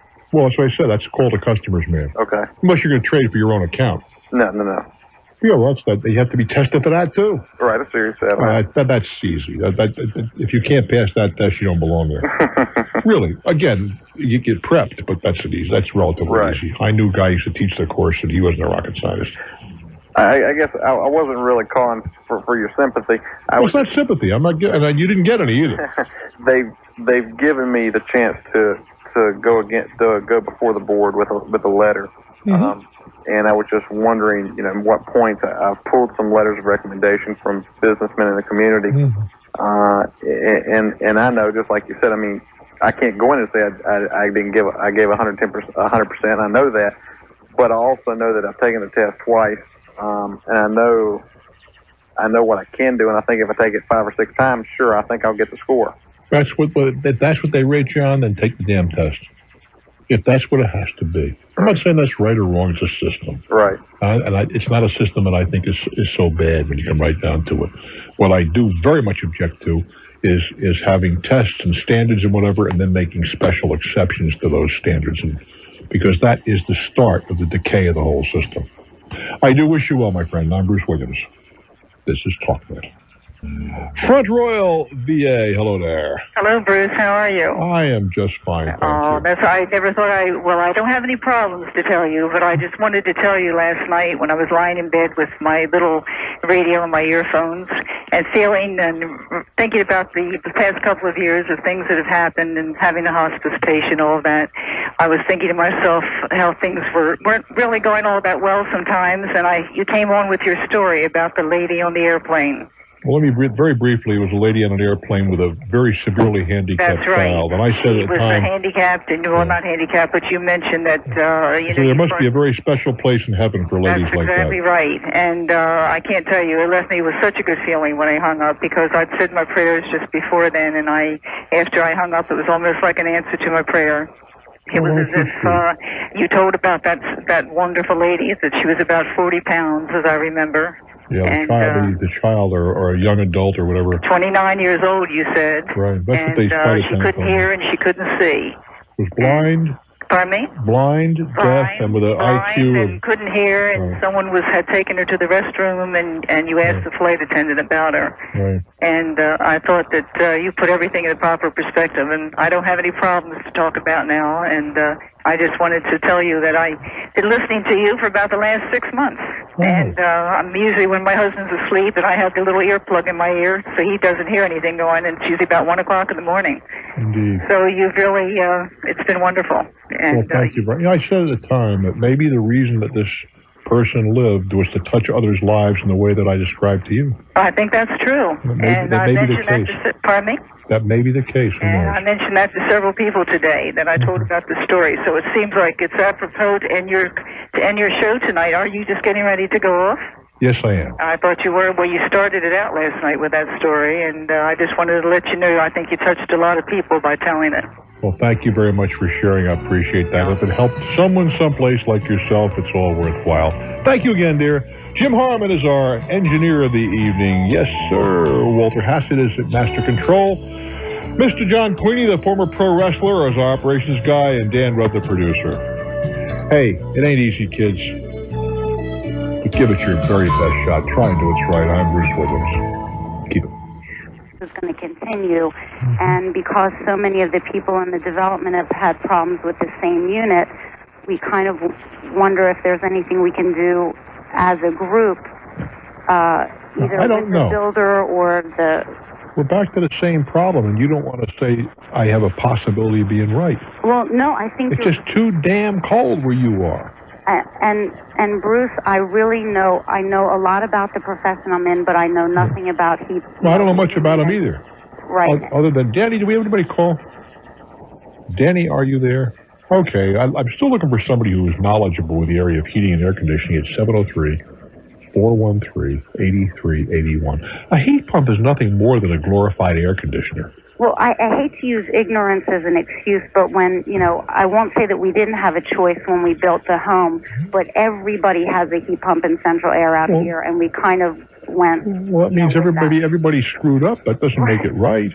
Right. Well, anyway, I plead ignorance on that. But that's what we... No excuse. I know that. And that's what we have now, but now we're trying to deal with it just for the time being. I don't know I don't know if you have a beef with a manufacturer or not. If the heat pump was designed to work in certain climates, I had a neighbor, and again, you see, things are constantly updated and things are constantly made better. Something that wasn't appropriate a few years ago, maybe today. But he had 2 big heat pumps on his home at the New Jersey shore. Well, that's not exactly a temperate climate either. And he also had gas as an override, you see. But the heat pumps never worked in the cold weather. In the spring and the fall, they work fine. Right. Well, no, it feels like they blow out cold air in the middle of winter. I mean, but in the middle of winter is the problem. I got a heating guy from Omaha. Hold on. Go ahead, Omaha. Yeah, this is Gary. I'm from Omaha, Nebraska. Yes, Gary. Hi, Gary. I'm a building contractor. I'm not actually a heating contractor. And I have to just turn on the radio, Bruce, to catch your conversation with the lady. And thought that maybe a suggestion could be given to her. And the problem is she's probably having is she's got an old-style heat pump. The new-style heat pumps are set so that they cycle and shut off when it gets below freezing. And then what happens? Well, then you have to go into backup heat. That's what I pointed out that my friend had was a backup heat. And heat pumps just don't work in real severe climates, do they? No, they're not. They're good for a moderate. They're really well for a moderate climate. I'm in Omaha, and we have some pretty severe weather here. Do you ever? Yes, I have. I have froze my yes off in Omaha. Excuse me, Gary. Sure. These newer style. I mean, our house is 3 years old, and we assume that the unit, was a modern unit. Well, sometimes it takes a while to get some of the older units off the market is the problem. And it obviously, a manufacturer is going to want to get rid of, old stock so that they can sell new stock. And some of the would you recommend that people put heat pumps in Omaha, or without a backup system? No, it's totally impractical. And I think the same thing is true in Lancaster, Pennsylvania. I don't care what kind of a heat pump you got. Unless you have a backup system, you're heading for trouble. Well, she's got emergency backup with electric, which is probably that is true. Which is probably about the worst. Most expensive. That was a $500 bill last winter. Right. I've put in several houses in this area with heat pumps. In fact, I just finished my own personal house, and I have a zone system, which means there's 2 furnaces that are, one is for the upstairs, one's for the downstairs. Right. And I have heat pumps in my house also, but they're new style heat pumps, which are, and it's an air source heat pump, which I'm assuming you have also. It's not like a closed loop, which is takes the heat out of the ground. The problem you have is, to me, it sounds a twofold, which is one, that you apparently have an old style heat pump which does not shut off when you get severe cold weather, and that's what's causing the heat pump to freeze up. Okay. And then it goes into emergency heat. And then what happens is that a lot of times that burns out your backup elements, and that's the reason you get your high electric bills. Right. But what the most ideal situation is a new style heat pump which has the shutoff, has a temperature limit on it, and a backup with propane. because that's the most efficient and cost-effective emergency or backup heat is propane. Propane, well, in this area, I don't know what it is in your area, but right now it's like less than 60 cents a gallon. And if you're buying electricity, like I said, your electric bills were probably what, $300, $400, $500 a month. A month, right? Yeah. Well, I've got a house that's almost 6,000 square feet, and my electric bills are about 120 or 130 a month. It's pretty hard to compare because utility rates vary so much around the country. Right. But I still, and I'm willing to be corrected, Gary, but I would not put heat pumps in a severe climate. Well, you don't want to get too bad. I mean, you don't want to get to the point to where, you've got the number of months out of the year, are more cold than, you've got heat. But they are an efficient way of heating a house. And one of the other problems that I just finished a house, in fact, just a little while ago, was where the people have a closed loop system, which means that they actually have a freon line that's run through wells that are 180 feet deep. Yeah, we talked about that, but that's very expensive. And their first comment was that the house always felt cold. It always feels cold to them. Well, the problem is they don't have a dry heat. They don't have actual heated air. What like a propane system would have, or a gas system would have, where you're getting air that's coming out of the furnace at 180 degrees or whatever. Well, not hotter than that. So what you have is you have a heat pump that is pulling heat off of the ground, or in your case, an air source system, which is pulling what little heat it can out of the air. But the bottom line here is that she's worried. She'd like to bring an action against somebody to try to recover some of her money. Right. As I said, I don't think we'll ever get the money back. It's unlikely that you probably could, because you've got two things against you. You probably have to go back, I don't know, and look at the contractor's warranty. He's probably got a 1-year limited warranty on the house. Any of the warranties on the equipment would be transferred over to you for the length of their warranty.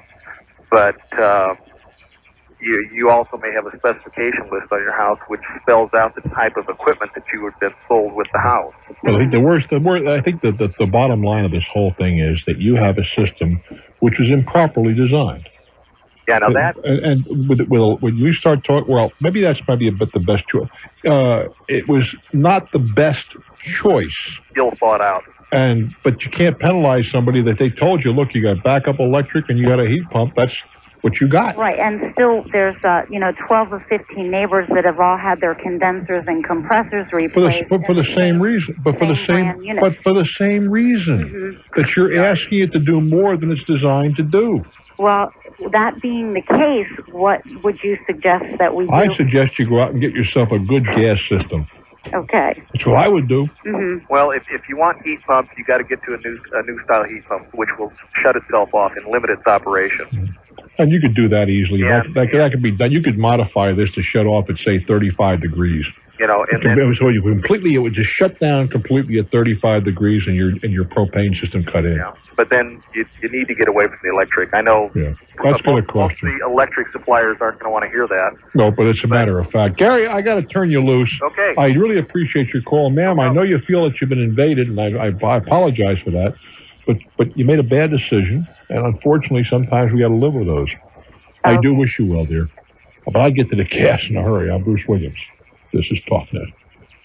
Greenville, North Carolina, hello. Hello, Bruce. How you doing? There. Well, I'm doing real well. I'll tell you, it's really great to talk to you. I catch you when I can when I'm on the road in various cities around eastern North Carolina. You're real popular then. Well, thank you very much. What's doing? Well, I'm an old guy. I'm 45-ish. Oh my! Hey, well, are we getting Are we buying a pre-need funeral today? I mean, no. Go ahead. I feel almost childlike, almost helpless in this situation. I'm trying to help my mom out. Believe it or not, 6 months ago, she was walking into a local hospital into the day surgery. Well, actually, she was away from the day surgery area, but she was walking in to get some eye surgery done. On a day surgery basis. Yeah, an outpatient. Right. And she stepped into she was directed to another area, which was the wrong way. That's academic day. She stepped into one of these wheelchair ramps that are broken away in the sidewalk curving. Yeah. And she twisted, it would have twisted yours on my knee, but it broke the end of her femur off, just snapped it off clean. Then when she fell on it, it broke it up even further. Long story short, she had a tremendous amount of surgery and some steel plates put in and some wire and pins and things like that. Which how old is your mother? 67. Okay, go ahead. 67. So ultimately that surgery, that failed. It just didn't hold at all. They didn't cast her. They put her in a leg brace because she's diabetic, and there are, as you know, complications related to that. Indeed. So they went back in a couple of months and did another procedure, took all the plating and stuff out and put a chemical called hydroxyapatite, which I'd never heard of before, and I understand it's just recently over from Europe, just recently been approved for usage over here. And it's supposed to create bone calcium formations in that area. Here again, I'm trying to compact 6 months into a minute. That's very difficult to do. I understand that. Okay. You're doing great. You're doing great. So they felt like the healing was, and then they put her into bone traction after this. So she's up in the bed for 3 months, hanging upside down. You know, we tried to avoid that the first time. Boy, this is a big-time industrial strength uncomfortable. Yes, sir. And, you know, you're used to seeing your mom running around and doing things, and here suddenly she's bedridden for 6 months. Okay, so the hospital wanted to do an incident report and so on, and so we did one with them. What is it? What's an incident report? What's that? It's an internal document that just kind of shows that they know about an accident that happened on their property. Oh. It doesn't admit any guilt on anybody's part or any liability or anything like that. It's just a record, apparently, for them to keep up with risk management type things. So apparently they were thinking much further ahead than we were. I mean, I can't believe how stupid I was about it, but I said, well, you know, it happened on their property. It's pretty obvious that there may be some liability on their part, so we'll just, you know, tell them what happened, and that'll be the end of it. And we'll see if they make us any kind of offer, if we need to see an attorney or what. Well, so far, I don't have any quarrel with you at all. Okay, well, we were just trying to be honest, upstanding folks, you know, not looking for something, you know, to jack them up and make some money off of or anything like that. And so the risk management people came down from a large insurance company that I won't mention just because I probably shouldn't. And a very professional lady came down and took just a verbal deposition, if you will. I guess it's not a deposition. No, it'll be a statement. A statement, right. And went on about their business. In the meantime, I decided maybe I should speak to an attorney, what's the word? Just off the cuff. I mean, not, you know, retaining the informally. You didn't. There's no. Okay. I think again, you're doing fine from where I'm sitting. I went to one of the most well-known finer law firms in this area that handle personal injuries and etc. And they told me that North Carolina is one of 4 states in the nation, only 4 states in the nation that have a very, very old law or archaic law that states if a person is injured due to, if there are even 1% at fault in an injury that occurs on someone's property, then they are barred from any recovery of injury. It's not, in other words, it's not proportionate, like 60-40, 80-20, or anything like that. You're saying if there's any contribution on their part, whatever. Absolutely. Any contributory negligence at all, you're barred from any recovery at all. That does seem a bit archaic. It really is. I don't know who the other 3 states are, but I'm sorry we're one of them.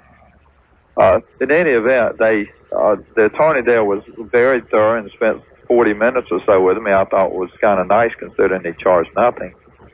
And he found an abstract or a brief or something in a law journal for another attorney here in Eastern North Carolina who had actually had some success in suing for a person that had a, you know, similar accident. He'd been hurt on a hospital grounds, tripped over a sidewalk crack or something. Well, on what basis did they have success given this immunity that you described? Well, Immunity is not the proper term, but it did go to the state Supreme Court. And who won? In the end, actually, the client prevailed, but there was something about some new construction there, and there were some other mitigating factors that don't apply in this particular case. But I did contact this attorney, traveled about 100 miles to see him, and he looked at my case, followed it over, got a copy of the statements and everything, and basically came back and said, well, this is the same company I dealt with before. And he said, in that case, what we did was we won the battle, but we lost the war, or we won the battle. They didn't collect those words. No, I think what they got back in that case were mostly some medical payments, of which an insurance company that had already reimbursed, paid the bill or something, got that money back anyway. So the law firm didn't stand to make any money on it. And he said he felt like even if we were to prevail to some degree, the ultimate aim here would be not to put Mom through a long, drawn-out, several-year affair, and also he didn't feel like the firm would make money on it. So he declined the case. I suppose my question is, would you try to turn over every rock and find an attorney that would take it on a contingency fee and just take our chances? Or well, you have little to lose by doing that, but the question is, are you going to have any success in finding anybody, given this rather difficult law that the folks in your state of whatever reason adopted, which made it. I mean, I'm not litigious by nature, and I don't think that people should be able to duck their responsibilities. Right. As soon as something happens, they say, "Oh, it's the other guy's fault," and whatever. Right. But having said all that, when there is responsibility, and it would appear that's the case here, although one of their defenses is going to be that the law requires them to put that ramp in there. Although in a hospital you have people perambulating around in wheelchairs. Oh, Bruce, let me say this. They did rebuild that ramp. It was, the structure of it was kind of unusual. And I took some photos of it before and after. And so I honestly did feel like there was a structural flaw there. Yeah, but we still have this together. Well, I'm not disputing that, but we still have this problem. The problem being that there is this immunity that you described. Right. And I don't know how you get around that. Yep. I just have I don't know what you do to get around that. Well, it's actually been in the press over the last couple of months. I've seen one or two articles about, this or that politician has called that this be abolished. Well, but that wouldn't help you any. That's right, because this would have happened before. Exactly so. Before that. But let me ask this of you. Has the hospital made any concession in terms of their fees to care for your mother and so forth? Not at all. Nothing. Her bills will run over $100,000. And they are not making any concessions in that regard either? Nothing at all. They're taking what Medicare pays, and then they'll be billing her for the balance. Isn't that nice? And the wonderful state of our health care system now. Well, that's going to be great. That's another program. I don't know what to tell you. If you could find somebody who represents you, you have little to lose, but you may have a tough time finding anybody. It's a stupid law. I'm Bruce Williams. This is Talknet.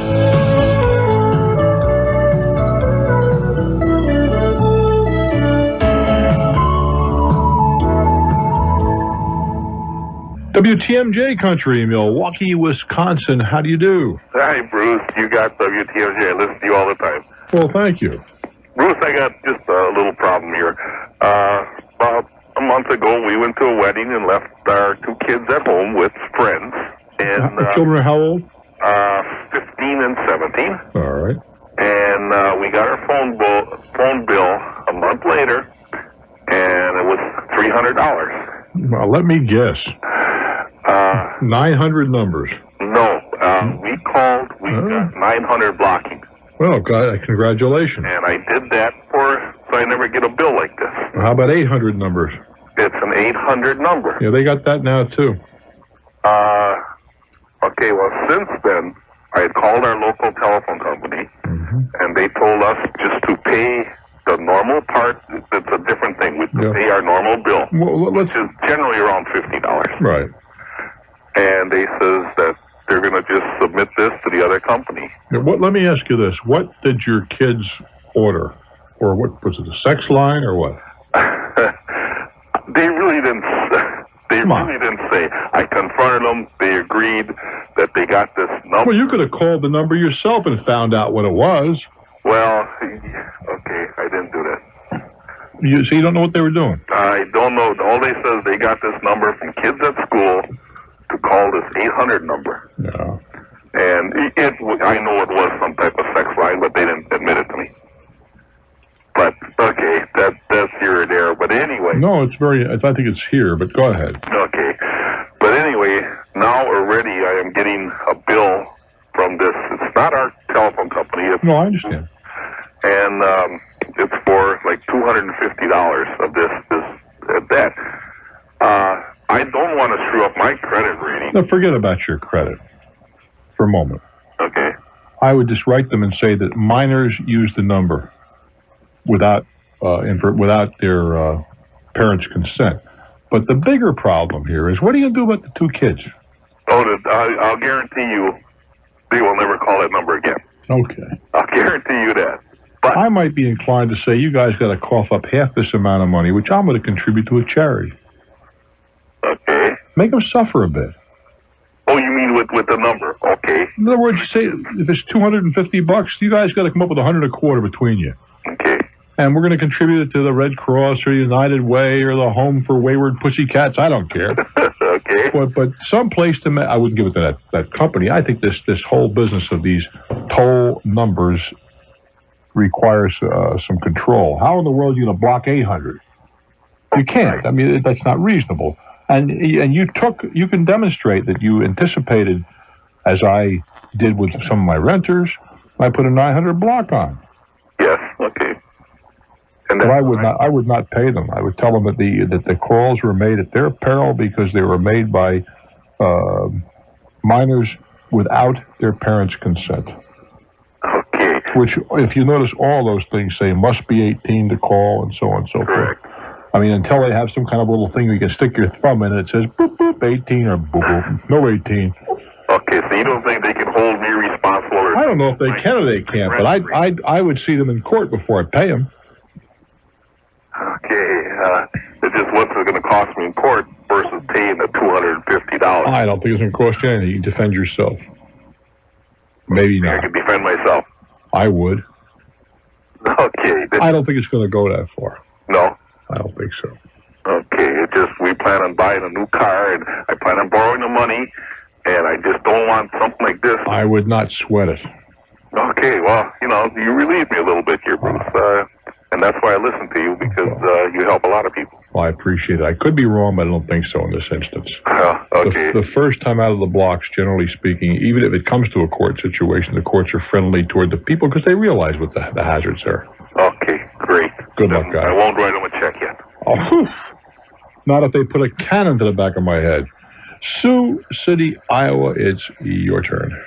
Good evening, Bruce. Hi. My question concerns a profit-sharing plan that I'm in at work. The company I work for is a specialty retailer, and they are going south. What does that mean? Well, the stock has gone from a $40 stock 3 years ago. It's now down in the $3 to $4 range. Okay, that kind of south. I understand. I just want to be certain in the same wavelength. Sure. Because after I commiserated, you say, yeah, I mean South Carolina, I'm going to punch you out. Okay, so the stock is really diminished in value. The company's going down a toilet. Right. It may well end up in bankruptcy. That's still questionable. Two questions. Generally, is a profit-sharing plan safe from creditors in the event of a bankruptcy? Yeah, it would ordinarily would be. But how is the money held? Is it in company stock? There's two funds. There's the company's matching contributions in Fund A. How is that money invested?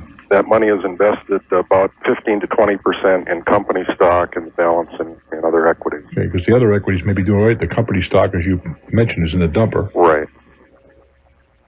I don't believe that can be attached, no. Because it's not theirs. It is not an asset. It's something they're holding. but it's not an asset. The other question is, should I pull out of the profit sharing plan and roll this money over into an IRA? Do you have that option? Yes. If you're concerned that the company's going down a toilet, I would, yeah.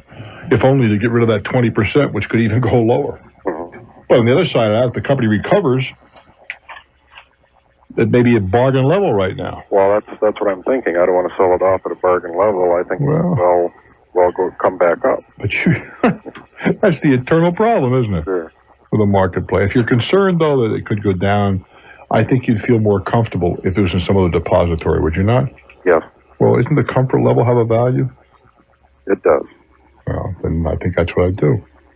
I do wish you well, Guy. Thank you. I'm Bruce Williams. Hang in for more with Redoubtable Dan right at the controls. This is Talknet. Vero Beach, Florida. Hello there. Hi, Bruce. Hello. Good to talk to you. Well, I'm very happy that you're here. What's up? Listen to your show all the time and pick up a lot of interesting information. Well, thank you. I think I've got an interesting one for you tonight. Let's talk. Okay.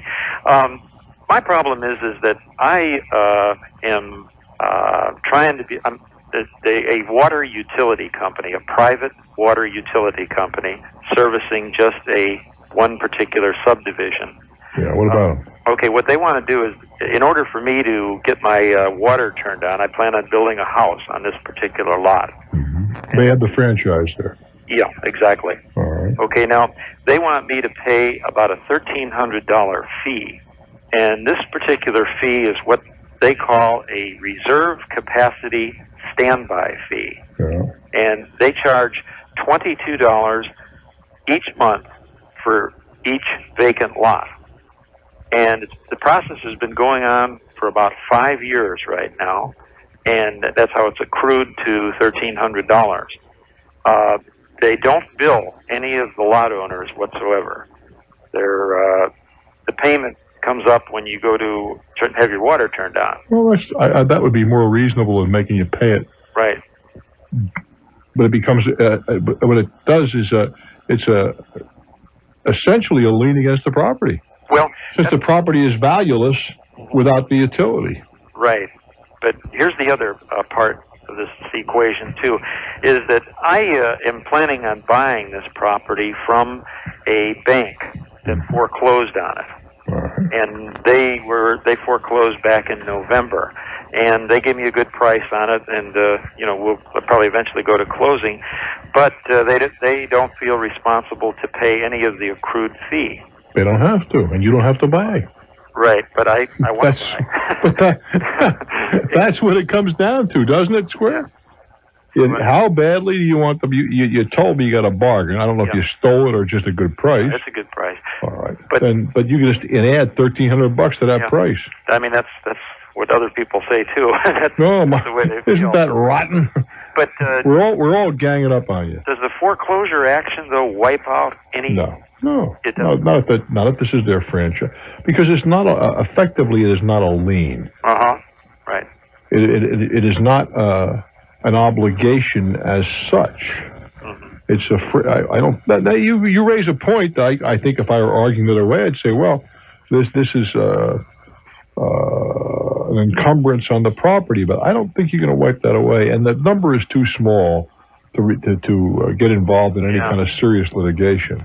Because I can't find, in talking and looking at the county records and other investigations I've been trying to do, I can't find any kind of lien rights per se on that particular. Well, they aren't lenient. They're just saying we aren't going to sell you any water. Right. And if they're a contract with the county to provide water allows that, they got you right where they want you. But then at the same time, there's nobody ever used any water.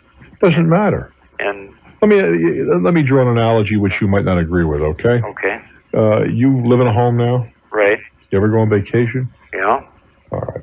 If you went on vacation for an entire month, or whatever the billing cycle is for your electricity, right? Right. And just clearly you're not going to do this, but you turned off everything, including the clocks. Right. So there'd be zero usage in the house. You'd still get an electric bill. Yeah.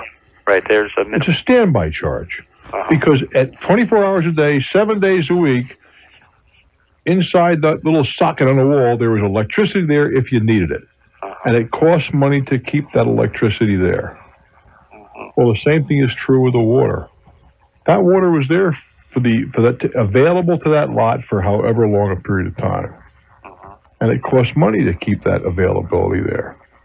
And as a practical matter, if you don't pay it, the other water users are going to have to pay it. Right. But wouldn't any of the other people who were owners at any particular time, wouldn't they share in that? Well, that's not the system that they're saying. I think the system is pretty reasonable. They're saying as long as you don't use it, we're not going to make you... The money's going to come pretty soon, someday. Right. But we're only going to assess that money in actual dollars. We'll take it as an asset on our books. We're only going to assess that when and if the property is developed. They are operating under an assumption, which I think is probably valid, that sooner or later every lot's going to be developed. Probably. And they're saying, let's do it another way, shall we? Just for a second before I let you go. Okay. Let's assume that you were the first guy to build a house there. How many lots in this utility, lots, do they have the potential for serving? I think there's 450 lots, I think. All right, so you build the first one. Nobody else builds. And they say, all right, Sam, it's going to cost you $5,000 a month for water. What are you, crazy? Well, that's what it costs to operate the plant. And it's not fair to assess the other 490 or 449 people because they aren't using it. You'd be screaming like a bear with his in a trap, right? Right. All right, but I think what they're saying is, okay, we can finance this thing because we have the ability to have these assessments growing, and even though we borrow money, eventually we're going to be able to pay it back when they want this utility. I don't find that unreasonable at all. Well, in most cases, you have to start paying immediately. Oh. Whether you before, huh? Oh, I was involved in running a town, remember? Yeah, I remember hearing you. Yeah, we had assessment programs. We didn't want to hear those stories. You start paying. Yeah. You're sitting there with a lot. Suppose you did a curbs and gutter assessment, right? Right. But I don't live there. I got a vacant lot. What the hell do I care with curbs and gutters and sidewalks? Well, that's all very well. And we really understand the fact that you're living in California and this lot is 3,000 miles away. But we're going to make it very easy for you. Either you pay us or we're going to foreclose and take your lot away. Yeah. Well, and talk about taxation without representation. They never even got to vote on the issue because they didn't live there.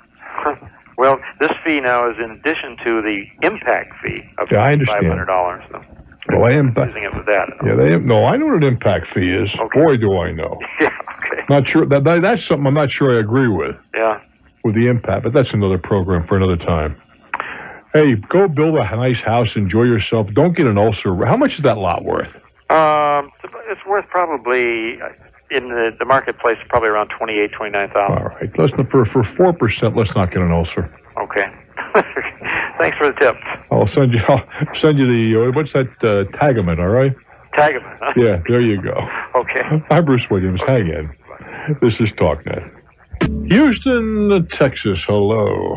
Oh, it's my turn. If it's not, we are in serious trouble. How you doing? I'm doing real well, thank you. Good. Enjoy the show all the time. Anyway, I got myself in, I guess I was just there, wrong place, wrong time or whatever, but... Boy, I'll tell you, that can get you in a world of trouble. I photographed an event past weekend, and... You're a professional photographer? Right. All right. What kind of an event? Quinceañera. I'm sorry? A quinceañera, 15th birthday party for... in the Hispanic... Okay, I'm not familiar with the word. What was it? Quinceañera. Quinceañera. Yeah, 15 for the Hispanics. Quiente seis? Q-U... Oh, she had it written down on the copy. Let me see. Onte, dote, trete, quinte. Yeah. Quinte. Yeah. Quinceañera. Okay. Yeah. 15th birthday. Okay. Quinte. Yeah, all right. Yeah, they're popular down here. Go for it. What's up? Well, I photographed it Saturday, got a call just day before yesterday, yesterday as a matter of fact, from the Rosenberg Police Department, and he says that, well, of course you're aware there was a shooting down there and 2 people were killed, and I said, come on, is this a crank call or what? Well, he assured me it was authentic, and anyway, make a long story short, he wants my negatives and my film. All right. And he says he was calling to get my address for a subpoena. Mm-hmm. said, well, who do I bill them to? I can't tell them I couldn't release the negatives, but I'd be glad to send them a duplicate copy. No, we want the original negatives. And then there will be no bill because when you're subpoenaed, you have to give it for free. Yeah, well, why don't you, what you could do, what you ought to do is, if you got to give them the negatives, quick like a bunny, make up your prints. Or make a dupe set of negatives. You can do that. And give him the duplicate set of negatives? No, give him the original. He's entitled. This is a murder investigation. Don't screw around. Oh, but then I still have, then I turn around, I've got an obligation to my client. What's that? Well, I still owe her more pictures because she has... What did I just go through saying? Well, make a duplicate set of negatives, and then you can supply your client and give them the original. Yeah, but once you turn around and make a duplicate set, the quality is so poor. Well, that's life. Okay. I mean, I don't mean to be unkind, but, we got a murder investigation. Which is more important, the birthday party or the murder investigation? My money, because that's... No, that's not the way it works, kid. Do you think that for a time there, and I could be dead wrong, but I know damn well I'm not, when Mr. Magruder was taking pictures of Mr. Kennedy's death, do you think they were worried about the cost of the film to Magruder? Well, I run a business here. I'm not... That doesn't matter. This is a murder. I got a business. Suppose you were driving a taxi cab and somebody was killed in the back of the cab. You think they're going to give you your cab to go out and haul people the next day?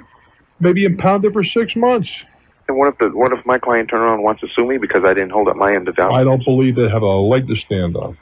My client wouldn't? No. Well, I've got a obligation to her. Well, why don't you go out? You got to give them the film, right? Yeah. Why don't you just go out and make 5 prints of every picture today? That doesn't cost you much to do that. Well, but she has enlargements coming, and I don't know what she's going to do. You can't blow those up? 300 images? What does it cost you to print them? Let's get serious. Only got a few minutes.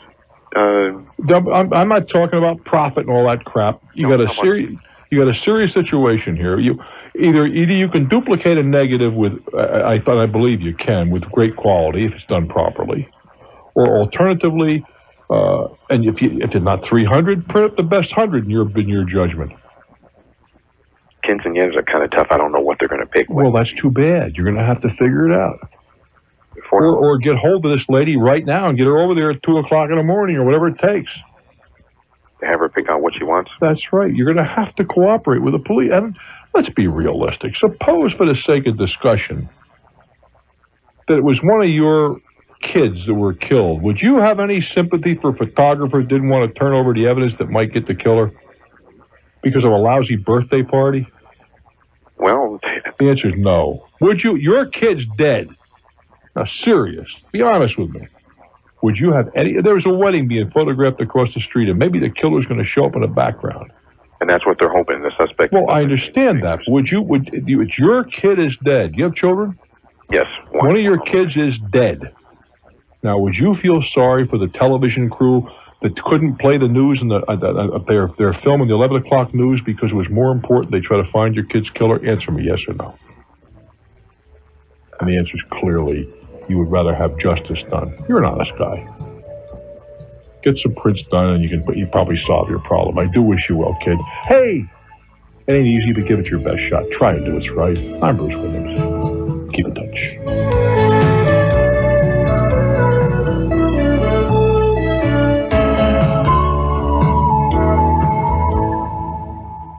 Iowa City, Iowa. Hello there. Welcome to my world. Hi, Bruce. Thanks for taking my call. You're very, very welcome. I hope you can help me. I received a letter a couple months ago from a company claiming to be in the business of locating owners of unclaimed assets. There are lots of those around. Are there? Yep. Well, they claim that I have an asset of $1,000, and they're asking nothing up front, but 35% of the amount recovered with no advance fees, retainers, etc. All right. They don't want my social security number Let's cut to the chase. Okay. Why not? Did you answer them?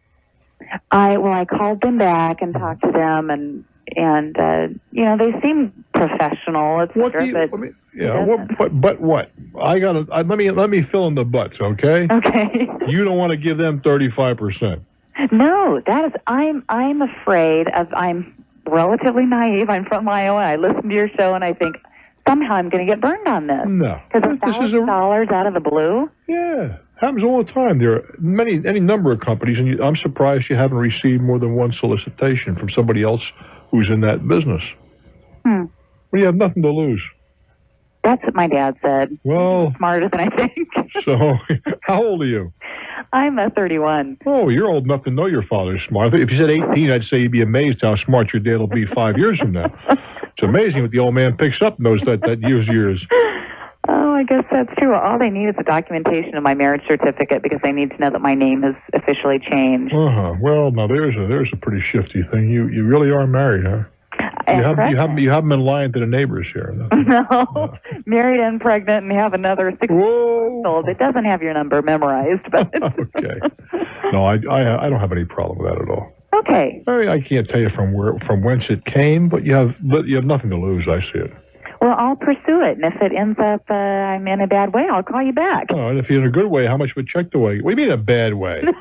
You're in a family way, that's all right. But how much do I get? If I got to be on the downside of this, what do I get for the upside? A big thank you, huh? A big thank you, and I'll let you use my voice in a voiceover for free. How's that sound? I'll have to think that one over, but it was a good retort. I wish you well, sweetheart. Thank you so much. It's been a joy. Ellenville, Indiana. Hello. Yes, sir. How you doing, Bruce? I'm doing okay, guy. What's up? Got a question for you. I'm enrolled in a corporate IRA or 401k plan. Which is it? A 401k. Okay. And in the last quarter, we've dropped quite a bit in principal. Well, what are they investing in? A lot of treasuries, bonds. No, treasuries aren't dropping in value. The bonds may have, but the treasuries certainly haven't dropped in value. Well, the treasuries, unless they're 30 years. The treasuries, they seem to buy and sell a lot of them from quarter to quarter. All right. You see one quarterly statement. There's different treasuries and maturities on the next quarterly statement. All right. How much you got in there? Myself? You don't care about anybody else, do you? Roughly about $23,000. And how much of a principal change have you seen in the last quarter? In the last quarter, roughly 8%. In one quarter? Yeah, that's... what did they take the hit in? Pardon me? On which vehicle did they take the hit? The largest purchase was the president of the company sold 3 million shares of stock over 3 million shares of stock into the retirement plan. What do you mean? He sold it to the retirement plan? Yes. What company? The company stock, is that it? Pardon me? Their own stock. Yes. And he had the retirement plan buy it from him. Yes. Is this a closed corporation or is this a publicly traded corporation? We were a publicly traded corporation. Initially, we were bought out by a large corporation, and then due to a conflict of interest between the two companies and government bids, we had to be sold by them to this other corporation that owns us now. But is this corp publicly traded? Yes, it is, but it's not. I think it's on the NASDAQ, but if you go to try to buy it, you have to make a special deal with a broker to find the people that own it and make an individual trade. Well, you're saying that the stuff is thinly traded. Very thinly traded. Well, and how was the price struck that the president sold $3 million or 3 million shares? It was about 3.6 million shares at 82 cents a share. Mm-hmm. Yeah, that's What are you asking me? Can you get out? Is there any way that I can transfer my funds from the 401k into like a self-directed IRA? It depends upon how the thing has been set up. And you're going to have to go to them and ask. Okay. I mean, all 401s are not set up the same way in terms of what your rights, privileges, and whatever are. Mm-hmm. But let me ask you this. It went down 8%, you said, in a quarter. How long have you been there? Almost 10 years. How is it done over the 10 years? We've only had this plan for about 5. How's it done over the... How's it done? It's done very well to start with, but when you see the overall in the last 5 quarters, it's a net loss. Well, wait a minute. You said it's done overall, but it lost everything it gained over the last 5 quarters? Mm-hmm. The percentage gain on the portfolio, but... How much was put into this thing? Let's do it that way. Forget about that. Okay. You got $23,000. How much of that was actually put in cash? Okay. For every dollar I put in, the company puts in 50 cents. All right. How many buck and a halves went in there is what I'm trying to know. Let's see. About. It's the latest one here. How much cash and how much is it earned? That's what I'm getting to. Quickly. I'm trying here. Got my papers all over the table. Well, what I'm trying to get to is, as over the 5 years as it performed, if you only put in 10,000, it's worth 23. It still has done very well. If you put in 22 and it's only worth 23, it's been very shabby. What I'm getting at, the principal's going backwards in the last. That may be, but that's over the. How old are you? Pardon me? How old are you? 38. You got to look at the thing over 30 or 40 years, not over 5 quarters. I want to know how it's done. How much? You haven't given me an answer. How much have you put in? I can figure it out from there. You don't know how much money you've contributed? Let's see. Well, I guess you don't. Look, I'd like to keep you hanging here, but I don't have time for that. I wish I did. But you can work your own calculation, but find out what you put in and what your employer put in and see how that sum has grown. Never mind what you have, and certainly you can't judge a fund by 5 quarters performance. Omaha, Nebraska. Hello there. Hello, Bruce. Thanks for taking my call. Well, thank you. You're welcome and all that good stuff. Well, good. And by the way, I've always never heard anybody say this before, but my first name is Dan, and offering that before anybody talks to you. Okay. What's happening, Dan? Say, I have a 20-year-old son that's interested in becoming an airplane mechanic, and I know this is one of your favorite subjects. Well, I like aviation, yeah. And after listening to you for years, and I've heard you discuss this a couple of times with some other young gentlemen over the years, and never thought I'd have a son and come and ask me, Dad, how do I do this? And I said, hold it. I remember Bruce mentioning this and giving some good advice, and if you wouldn't mind again. Well, I don't know there's any magic way to go. One clear way is the military. That would be, my son I've been asking him to do a lot of homework to investigate that angle, as well as looking at some of the private schools. And there are private schools. One of the things that he was told by a couple people that had come out of the service, and I don't know how reliable that comment is, but they said sometimes the training can be so specialized that it's not really easy applicable to a civilian. That's right. Very true. That's completely true. And the other side of that is I've had a number of young men call me and tell me that it's an overcrowded field. But there are more, they used to call them A&E, but they have a new name for them. It doesn't matter, same thing. Right. That there are more of these guys around than there are jobs. And I've had a lot of people tell me that. Well, I think that's very important to know. Well, I think that's if I were you as the old man, I know how that feels. I'd try to do a little research into seeing what kind. You're sitting out there at Offutt Air Force Base. I'd be surprised if people out there have a pretty good idea. Not to mention, have your son call a few airlines and see are you hiring, whatever the airframe, the nomenclatures are. Give you some idea of the job market. I do wish you well, Guy. I'm Bruce Williams. This is Talknet.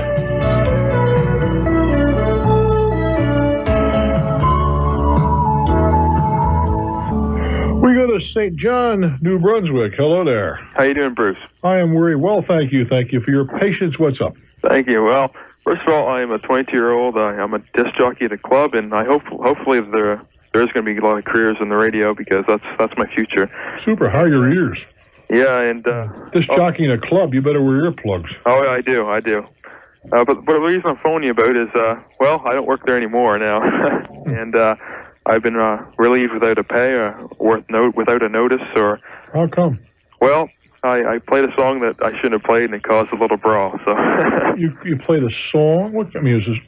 It's a dance club, and they didn't inform me about no censorship or nothing. And what kind of a song? I mean, it was a rap song, and it was like a normal rap song. I mean, this is a dance club.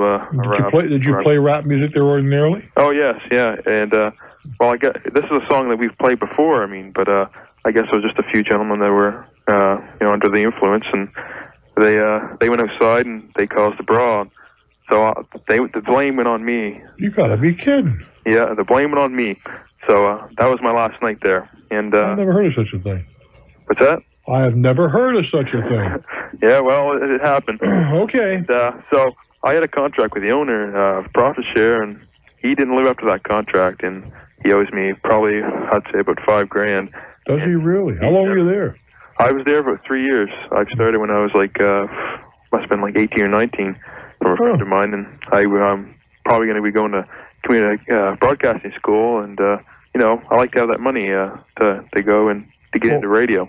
You say that he owed it through a profit-sharing plan. Yeah, I had a contract with him, and And what did the contract call for? Well, the profit that the club made, I'd make a certain amount plus my wages. Well, what was it? No, you have to be a little more specific. What percentage and how was it to be calculated? It was a yearly percentage. I don't know. I have a lawyer onto this, but he says that it's somewhere around the range of $5,000. And yeah, but I'm trying to get to. Were you supposed to get paid every year? Was it supposed to? It was every year. Yeah. Did you ever get paid anything? Well, I got paid last year, and it was what, 4.5. That's what he paid me. How much? $4.5 grand. Okay. And so my year was pretty well up before he fired me, and he didn't live up to that contract. So, your attorney's the guy to deal with. I mean, I have no idea what that arrangement was, but he certainly established a precedent when he paid you last year. How about the year before? Oh yeah, the year before too. It was just a little bit smaller, but he paid me the year before. But nonetheless, he did pay you. Yes, but this year he failed to. And why does he say he won't pay you now? Well, he says that it's going to cover for damages to the club and all that, but that wasn't my fault. I mean, that was the few gentlemen that started the brawl. I mean, you guys have bouncers in the joint? Yes, we do. And where were the bouncers? Well, it started with just a few, and I guess the bouncers couldn't keep control of it, and it turned to a real riot, huh? Yeah, it ruined the place. So. But what I have to ask you if you could tell me. What in the world in one song would cause that kind of problems, and how in the world could you be expected to know that? Now, maybe there's a good answer to that. Maybe there's a song that, for whatever reason, you had a whole room full of cops, we'll say, and you played a song that said "kill cops." I can understand why it would cause some problems. Yeah, it was a song that I guess a few people they took. Well, what was the song? I mean, I don't mean the name, but what did the song say? It was Fight the Power. It was Fight the Power. I can say that, but I won't say the group. And a few gentlemen. Hold a few gentlemen. You thought rowdies. They aren't gentlemen. Well, they started something. And what did they start? They started just throwing chairs and ripping speakers down. Why? Why? I have no idea. And I'd like to find out who they are too, because this is costing probably my future career. Well, I don't know about that, but it's hard for me to imagine. What can I tell you? I've never heard of such a thing. I can understand look, the brawls do happen in bars sometimes. Yes, they do. I mean, this isn't the first time this has happened. He's let a number of DJs go. I guess it's just his way to get rid of us, I guess. Well, maybe so. All you can do is be guided by your attorney, Guy. Yeah. I do wish you well. I keep listening to you. Hey, it's good talking to you, my friend. I'm Bruce Williams. Stick around for more. More Talknet. Cumberland, Rhode Island. Hello there. Hi, Bruce. Long-time listener. When I can pick you up on the radio, I can't always get you. Why not? Where are you? Where is Cumberland? Oh, Cumberland, Rhode Island's very small. Anyway, yes, it is. It's about 40 miles outside of Boston. Well, you should be able to get us on either on WHDH or HJJ out of Providence. Yeah, but once in a while it depends on whether the ball games are in. Oh, that's a different matter. I can't deal with those dumb ball games. Yeah. Let's hope these players go on strike for the next 35 years. Right. That I can. I don't care if they ever get back. Anyway, what's up? Okay, I'm having problems with the town of Cumberland here, where I live. Go ahead. And what it is I've been at a particular number, my family has, for 43 years. What do you mean a particular number? The house number. A street number. All right, go ahead. Number has been, ours for 43 years. Yeah. And all of a sudden, these people decide to change the whole city, the whole town. What they're probably doing is they're changing the city so it has a number system that is very easy for emergency vehicles to interpret. I understand. Well, then you're going to have to lose your number. Yeah, but listen. As simple as that. It's because it's the only thing to do. Yeah, but wait 1 second. Sure. If this were a long street in the... It has nothing to do with your street. If you're going to do this kind of a numbering system, it has to agree all over the area. You can't have exceptions. The idea is that if they get an emergency call, they can go right to a grid and spot where the house is. By the nature, I've been through this. I've had property that done it to me too. Bruce, there's 3 houses on this Doesn't street. matter. It's only a small street. That doesn't matter. You can't make an exception for your house. Yeah, but they're making exceptions for others. I can't imagine they are doing that. How do you know that? How do you know that? Well, you're probably getting a 4-digit number, aren't you? No, I only got a 1-digit number. I'm not talking about the zip code. I'm talking. No, I know exactly what you're talking about. Listen to me. Hold on now. Yeah. Many communities have gone to a numbering system that allows the emergency people, the police, the fire, the ambulance guys, and whatever, to take a look at a map, and instantly, when you call in, you say your address, it spots where the house is, so they don't lose time getting there.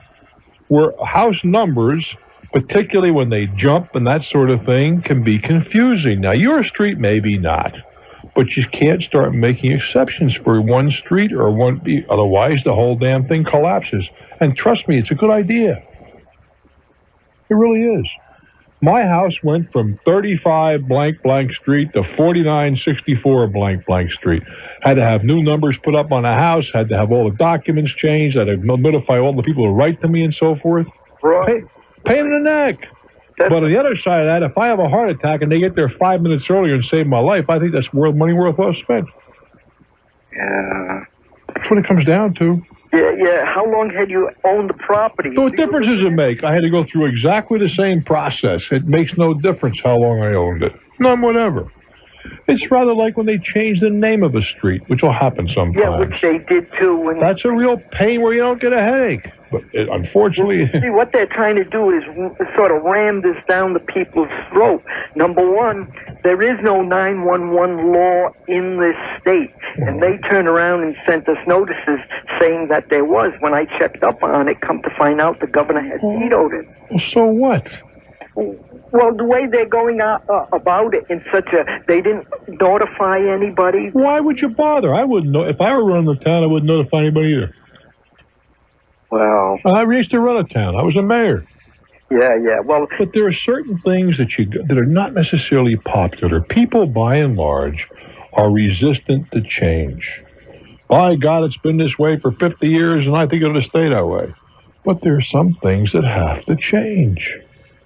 And if you find a more efficient way to grid out a community, let me ask you this. Yeah. Suppose your house. Have you lived there all these years? Yeah. My family has, and Hold it. Sure. Does your family live there now? Just me. Just you. Yeah. I bought it for my dad when he passed away. All right. Do you have grandchildren or anything like that? No. Do you have any relatives? I have my brother, and he's handicapped, and he's I bring him home once in a while from the... All right, so suppose take your brother's handicapped, and he's sitting in his bedroom over the weekend, and there's a fire. If the fire engines got there 5 minutes earlier, they'd save his life. 5 minutes later, he fries. Wouldn't you think this is a small price to pay for that 5 minutes? I guess when you put it that way. Well, that's the only way to put it. Because if it isn't you, it may be. If it isn't you, it may very well be one of your neighbors that doesn't lose a kid because the emergency people can be there just a tad quicker. Now, to me, that's a pretty decent price. I didn't like it. I'm not going to lie to you. I had to go out. I just put up new little, the kind of numbers you nail up on the house. Yeah. Had to take them down. I had the curb, because I think it's a good idea to have the number painted on the curb. Had that redone. Had to notify various people who write to me. I thought that was a pretty small price to pay, and I continue to think that it is. Yeah, and what they're doing in conjunction with this is they're working with the post office department. Yeah. And the post office. Now, I thought when you want to change of address, you go down and you fill out a card and you agree to it. I didn't agree to no such thing. Oh, come on now. You're a big boy now. Let me ask you something now. You're sitting there in the house right now, right? Right. Are the lights on? Yeah. They are. And what do you do for a living, or what did you do for a living? I promote. I'm in a promotion business. I promote toys. Okay, fine. You go out in your car from time to time? Excuse me. Do I want my? Do you ever go out in your car from time to time? Sure. You ever ride on a interstate highway? Absolutely. All right. Unless somebody was pushed aside, and that's what it comes down to. Pushed aside. Get out of your house. You got to move whether you like it or not. There would never be an interstate highway. Unless you had the powers of eminent domain, you wouldn't have any electricity in your house because you couldn't string a light. And you couldn't talk to me on this telephone because no telephone lines would be strung, because there'd be some recalcitrant son of a you-know-what, you're not going through my property, and shoot the whole thing down. Well, you can't do that. You see, the body politic requires that certain people be inconvenienced and not be able to stop a project because they don't particularly like it. That's what it comes down to.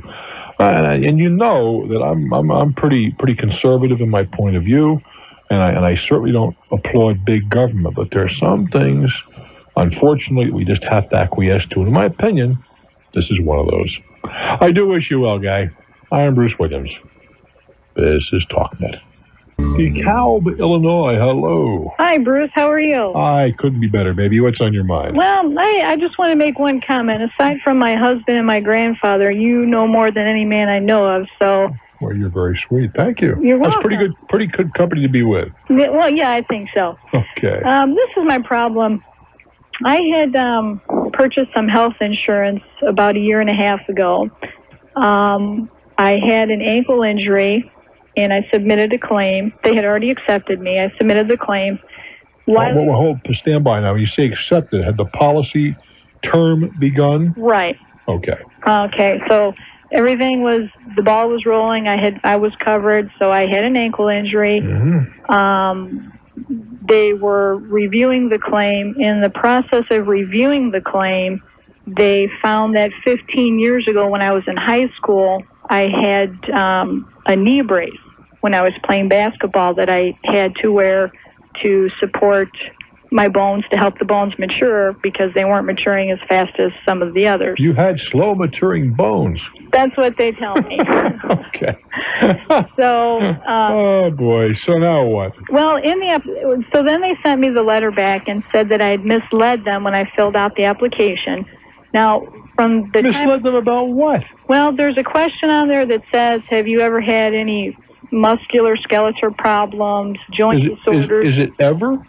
It says ever. Oh, okay. And I had, up until the day that I graduated from high school, I had never ever been back to the doctor for any knee problems. Uh-huh. So that's why I wasn't misleading them. I never been to the doctor for knee problems, so I just wasn't thinking. Well, you mean subsequent to high school? Right. Okay. So then, about 4 or 5 months ago, I was playing basketball, and I hurt my knee. You never learn, do you? No. And, you got to stay young, so. Yeah, I guess. So I can think of other ways, but yeah. Go ahead. So I hurt my knee. Yeah. Okay, let me back up. When they went ahead and they paid the claim on the ankle.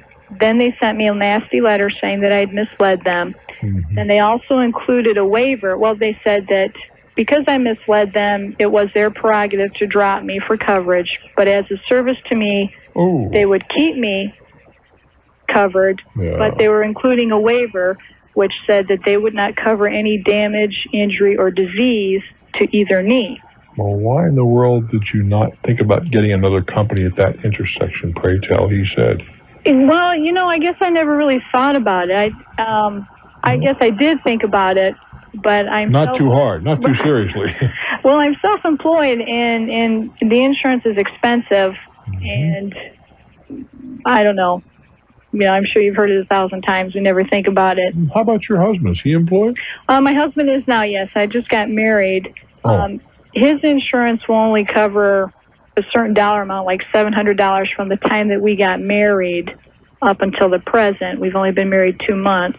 How does that work? I don't understand. I'm not really sure on that either. It's because I guess they're looking as being a pre-existing condition before I was able to be covered under his insurance. Well, I think you're stuck, kid. If you signed agreed to a waiver. But see, that's the thing. I didn't. All they did was they sent me the letter, and I've got it right here in front of me. They sent me the letter. Well, you agreed by continuing to pay premiums. Okay, because I didn't even sign anything. I got you under oath now. What's your first name? My name is Pam. Pam, I got you. You're sitting here. I'm looking now. You understand I got my judicial robes on. And I'm pointing the bony finger of indignation right in your face. Pam, did you get this letter? Then did you understand that you are no longer covered for those gorgeous knees? Yes. End of story. But now, even if the doctor can prove that this was, because I had called the big insurance company in the sky that watches over all these people, and they said... I like your style, baby. They said that if I could, that really the only, no pun intended, but the leg that I had to stand on would be as if I could prove it wasn't the result of a pre-existing condition. Yeah, but didn't they say in that letter, I mean, you were paraphrasing it, obviously, that they didn't cover your knees anymore, period? Well, no coverage is provided for loss or expense incurred due to any injury to or disease of either knee. Well, boy, that's pretty explicit, isn't it? Injury to or disease, I don't see where you have a, no pun intended, a leg to stand on. So I don't have any recourse? No, look, this is only my opinion. But, I mean, you knew, and you continue to pay premiums. Right. That was, it seems to me, an acquiescence to the condition. So where were you when I got this? You should have been in my subconscious saying, no. Well, that's another story. I mean, where were you? Listen, I got a toll-free number. Yeah, but I've been listening forever, and this was the first time we ever got through to call, so... What can I tell you, Pam? You're about 33? No, I'm 31. Oh, you were 15 years out of high school? Yes. 31, 21, 16 when you got out of high school? No. Well, actually... I'm just doing the arithmetic, kid. I'm not older than 31, but I'm not older than 33. We screwed up the arithmetic. Anyway, what difference does it make? Here's the thing, Pam. I think this time you're going to eat this claim. Now, whether or not you can get covered eventually under your husband's policy is another story. For ordinarily, accidents would be covered, and that would be an accidental injury unless you have some kind of a is the word systemic that I'm looking for? A condition that would make you prone to injury. And you may or may not, I don't know that.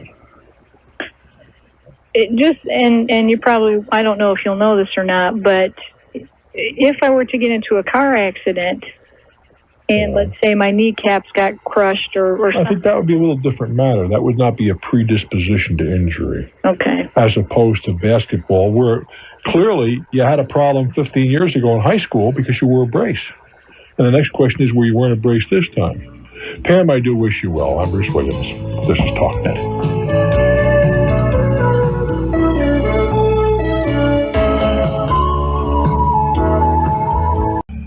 Appleton, Wisconsin. Your turn. Hello there. Oh, Bruce, good evening. Good evening. Bruce, about 8 years ago, purchased a commercial building on a land contract. It's on a balloon, 10-year balloon, which will be due in about a year and a half from now. All right. Taking care of the balance will be no problem. Okay. The problem is, we find out the soil is contaminated. The soil, S-O-I-L? Right. You mean you got a pollution problem? Correct. From what source? Previous No, like what source? I don't care who did it. I'm talking about what? Oil and gas. You mean and oil tanks were leaking? Right. How bad? Evidently, quite serious. In that case, don't buy it. I already did it on the land contract. No, you didn't. You don't own anything. The guy who the previous owner owns the property. Yeah, that's right. Default. Hello. Default. Default. Yeah. I wouldn't give. If he would give it to you, you'd be crazy to take it. Well, I've been paying on it for about 9 years already. I beg your pardon? I've been paying on it 9 years. Oh, you're paying. Consider that rent. How bad? You said it's pretty bad. What's the cleanup cost going to be? I didn't get the figures yet. I'm trying to get the... Well, what do you... I mean, how many barrels of dirt? Let's do it that way. Have you any idea? I don't know, but it could be 100, 200 grand very easily. Well, that's cheap enough. I mean, it could be $1 million, too. Yeah. How much is the property... How much are you paying for the property? About... The sale price. What was the sale price? $250. Now... Oh, well, all right, go ahead. My question is, if I have an option of rather than paying off the balance in mortgage payments, which I'm supposed to do, could I put that money in escrow until the owner takes care of it? Not necessarily. That would not be an option. Well, it may or may not be an option. He's liable to say no. What are you going to do then? What are you going to do then? There's nothing to prevent the house from the property from being sold because there's a pollution problem. We're not talking about going outside for... See, a bank would say, I'm not loaning any money on that. That's right, a bank would. Well, that's maybe true, but that doesn't prevent a sale from happening. The first thing you got to find out is how much. That's the issue. How much? Okay. Unfortunately, there is no statute of limitations on pollution. Next question is there any possibility of recovering from anybody else along the ownership trail? What was it, a gas station or something? No, a truck terminal. Oh, same thing. Same thing. If you've got bad pollution, you'd be absolutely insane. You see, right now, you don't own anything. Can we agree on that? Right. All right. And you're not in the ownership chain. Were you using the tanks that were leaking? No. Okay. You'd be insane to get in the ownership chain until the problem is corrected. Now, you see, if it's a $100,000 problem, the guy may say, okay, I'll correct it. If it's $1 million problem, he's liable to say, to hell with it. I'll let the property go, and then we'll worry about bankruptcy and all kinds of good stuff. It's a very unfortunate situation that this pollution thing that has no statute of limitations. You never get out from under. If you're at the deepest pockets, you're screwed, even though somebody else did it. It's something you have to be very much aware of when you buy property. Consider yourself very fortunate that you learned before you close the deal. I'm Bruce Williams. This is Talknet. I would like to remind you that this evening we're going to be here from 10 p.m. through 3 a.m., taking your calls off the air, broadcasting the future date. The number 800-743-8000. We'd love to hear from you. Houston, hello there. Welcome to my world. Hello, Bruce. Hi. I've got a question. I'm going to be going to Belize in February for Belize, huh? Okay. And I wanted to know, is there any documentation other than a passport that I should go with? I don't think you need it. No. Don't even need a passport? I think no. I think they do require a passport, but that's all. Okay. Well, you can check and see if a visa is necessary. I don't believe that to be the case, but certainly a phone call is worthwhile. All right. And also, we're booking it through a travel agent. Is there any advantage to charging it on credit card versus paying cash as far as recourse if we don't get... Absolutely. Is it worth the 5% upcharge? Do you think we're talking about a $2,000 trip? The travel agent is charging you 5%? Well, somebody is. There's a price differential of 5% if we write a check versus pay with a credit card. Apparently, it's the hotels at the other end say that they've got to pay it, so they pass it along to us. Well, they don't have to pay 5%. They probably on Visa or MasterCard, it's probably closer to 1.5%. Okay. American Express might be as much as 4%. Well, they didn't offer us a choice. I understand that. They said 5% charge. I understand. Well, actually, they're giving you a 5% discount, technically. Okay. By not using the credit card. Well, the advantage is if they don't deliver a service, is this a package deal? Yeah. Well, when you say package, it's airfare. And Air. That's what I'm talking about. Air is in and so forth. Are they going with a major airline? Yeah. Not a charter. No. It's a major airline and into a resort area. Mm-hmm. Well, the advantage of a credit card, I'm not sure it's worth 5 points. The advantage is that they don't provide the service, meaning simply the airplane doesn't fly, not that you don't like the food. It's not a question of the quality of the service now. It's the service. Okay. But you get down there, the room is lousy, that's one thing. No room is another. Why are you going to Belize, by the way? Well, because that's where my fiance told me we're going. Oh, I'll do it. Enough said. Have a great trip, kid. Cleveland, Ohio. Boy, there's a good answer. Hello there. Yes. This is in regard, you're always pushing the umbrella policy, which I think is wonderful. Pushing? No. I don't recommending, mean pushing, perhaps. but recommending it. Okay. Now, I have a sixplex, and I was wondering, can I get the umbrella policy, the personal umbrella policy for everything? Or do I have to have two umbrella policies, one for business, one for personal? You can get a policy that will cover everything, but you're going to pay a business rate. Well, business rates. In other words, but you don't have to have two policies, one for business, one for personal. No, ma'am. Okay, that's what I wanted to find. Thank you very much. You see, to be appropriately, be appropriately rated, the company's going to want to know about their exposure. Mm-hmm. And obviously, your exposure is greater than the average bear. I see. So they're going to charge you more money. I see. Just as they charge me more money. I see. But it could go under one policy. You bet. Mm-hmm. Okay, thank you. I'm Bruce Williams. Hang in for more. This is Talknet. Our telephone number, 800-743-8000. That number's good right now. Or 10 p.m. this evening through 3 a.m. We have some open lines. You want to give us a shout now or later on, whatever's convenient for you. Charlotte, North Carolina, hello. Hey, Charlotte, are you there? Well, we're going to try Melbourne, Australia. No, Melbourne, Florida. Hello there. Yes, Bruce. Hi. How are you doing? Good. That's great. Listen, the problem I'm having is with a pest control company, and I hope you'll be able to help me with this. They kicked your son-in-law out of the house. Excuse me? No. Oh, you're too much. Anyway, what's happening? Okay, I had a pest control company give me a policy back in 1992. And in 1992, they came in and went around my entire building, drilling holes in all my concrete blocks and filling them up with the special solution and stuff like that, and told me I'd never have a problem. This is a residence, I take it? No, this is actually a commercial building. Mm-hmm. They told you never have a problem, ever? Well, they told me, that they would stand behind their problem, and I would probably never have a problem. For how long? For how long? Well, it's a continuational policy. Every year I get a renewal on it. Oh, glad we didn't say that. Oh, I'm sorry. You had it treated, but then you pay a renewal fee every year. I pay the renewal fee every year. And they come around and scurry around and say, nope, nothing going on. Exactly. Or, alternatively, yep, something's going on, let's take care of it. Well, we had a problem here on the 3rd of this year, or the 3rd of this month, and we called the company, and they sent the fella out there to look at it about 5 days later. And he come in and he says, yep, you've got termites. He says, well, I'll leave a message on the boss's desk and we'll get back to you. Well, it took almost until today, and they still hadn't gotten back to me, so I wound up calling their main headquarters and had to work things from up on top. And then when they finally got to sending somebody to see me and seeing the damage that they've caused, well, the first thing they want to do now is they want to give me all my money back. Why? Well, they want to get out from under, clearly, but why?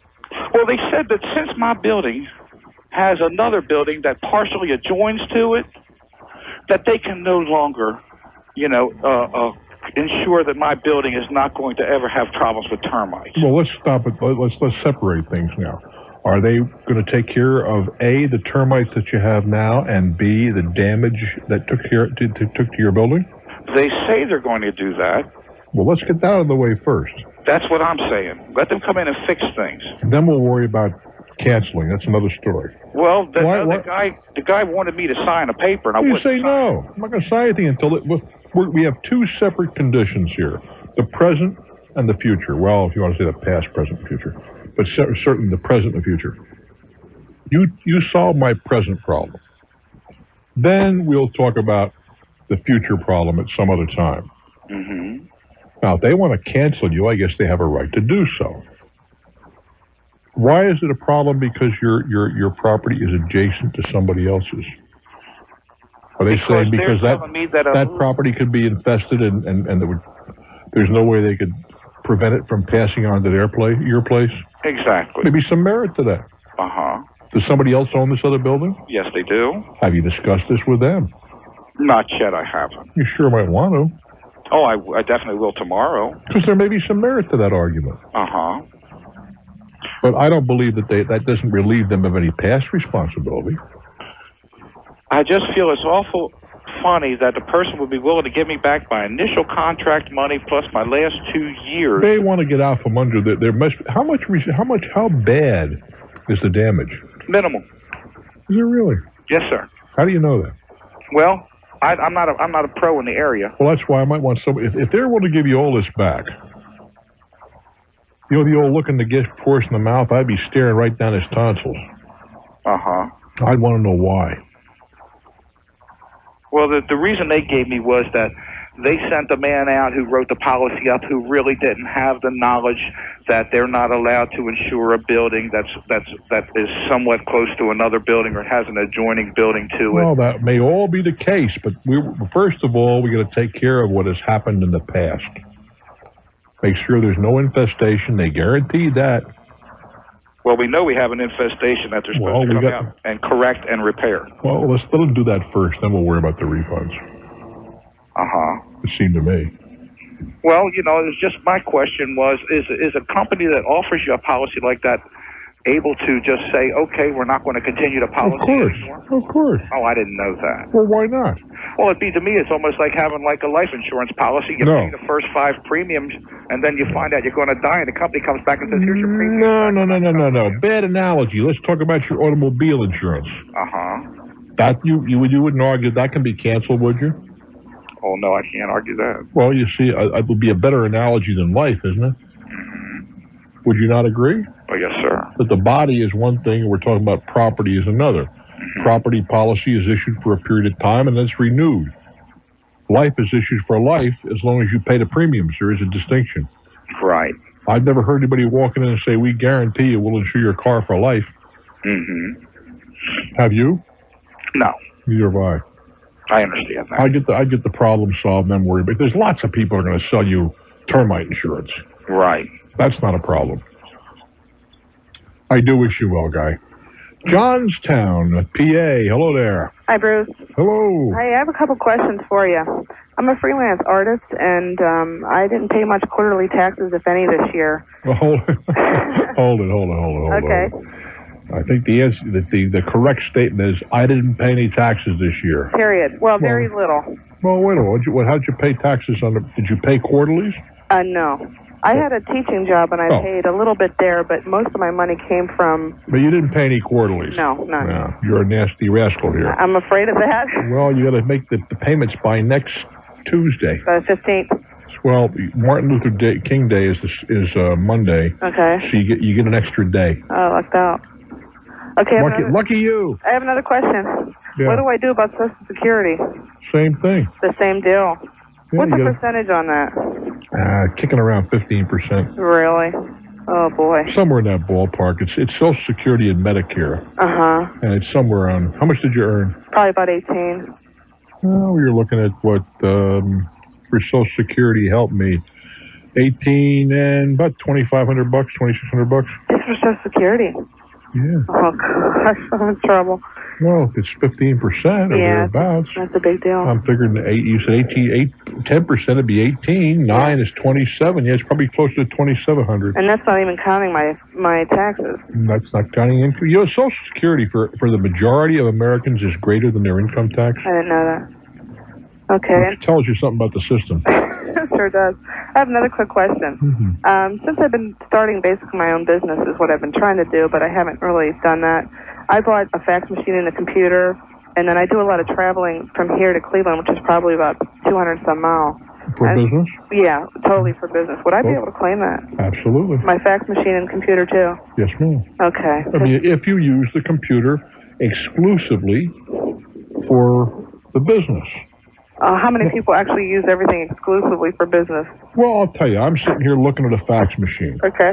And I can't think of why in the world I would ever have a fax machine in my family room. I agree with you on that. Except for business. I Right. mean, I do my program from my family room in Florida, and I got to have a fax machine to keep in contact with our Washington studios. Right. Now, if you can, I mean, I'll sit there and fight right down to the wire. What the hell would I want a fax machine here for? I would have never bought the fax machine except for the business. Okay. I now agree with that. I might use it for other things, but that's the only reason why I bought it. Well, I don't know. Well, if you use it for other things, it's a different matter. This thing is, in my case, I can't think of one private use I would use, non-business use I would use this thing for, personally. Right. Now, the computer's a different matter. Did you have the computer before you went into business? No, I just bought it this year. All right. And is it used entirely for business purposes? I'm also going to school. Uh-huh. I use it for that too. Okay, then you claim part of it. Okay, I claim part of it. That's it. Yeah, and then how about the traveling expenses? They're 29 cents a mile. Is that what it is? If you're traveling strictly for business. Plus gas?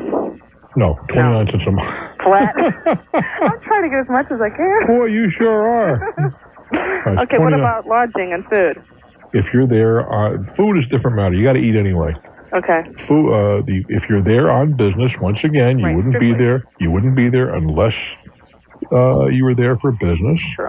Then the lodging would be deductible because you have a home someplace else, I would assume. Yes.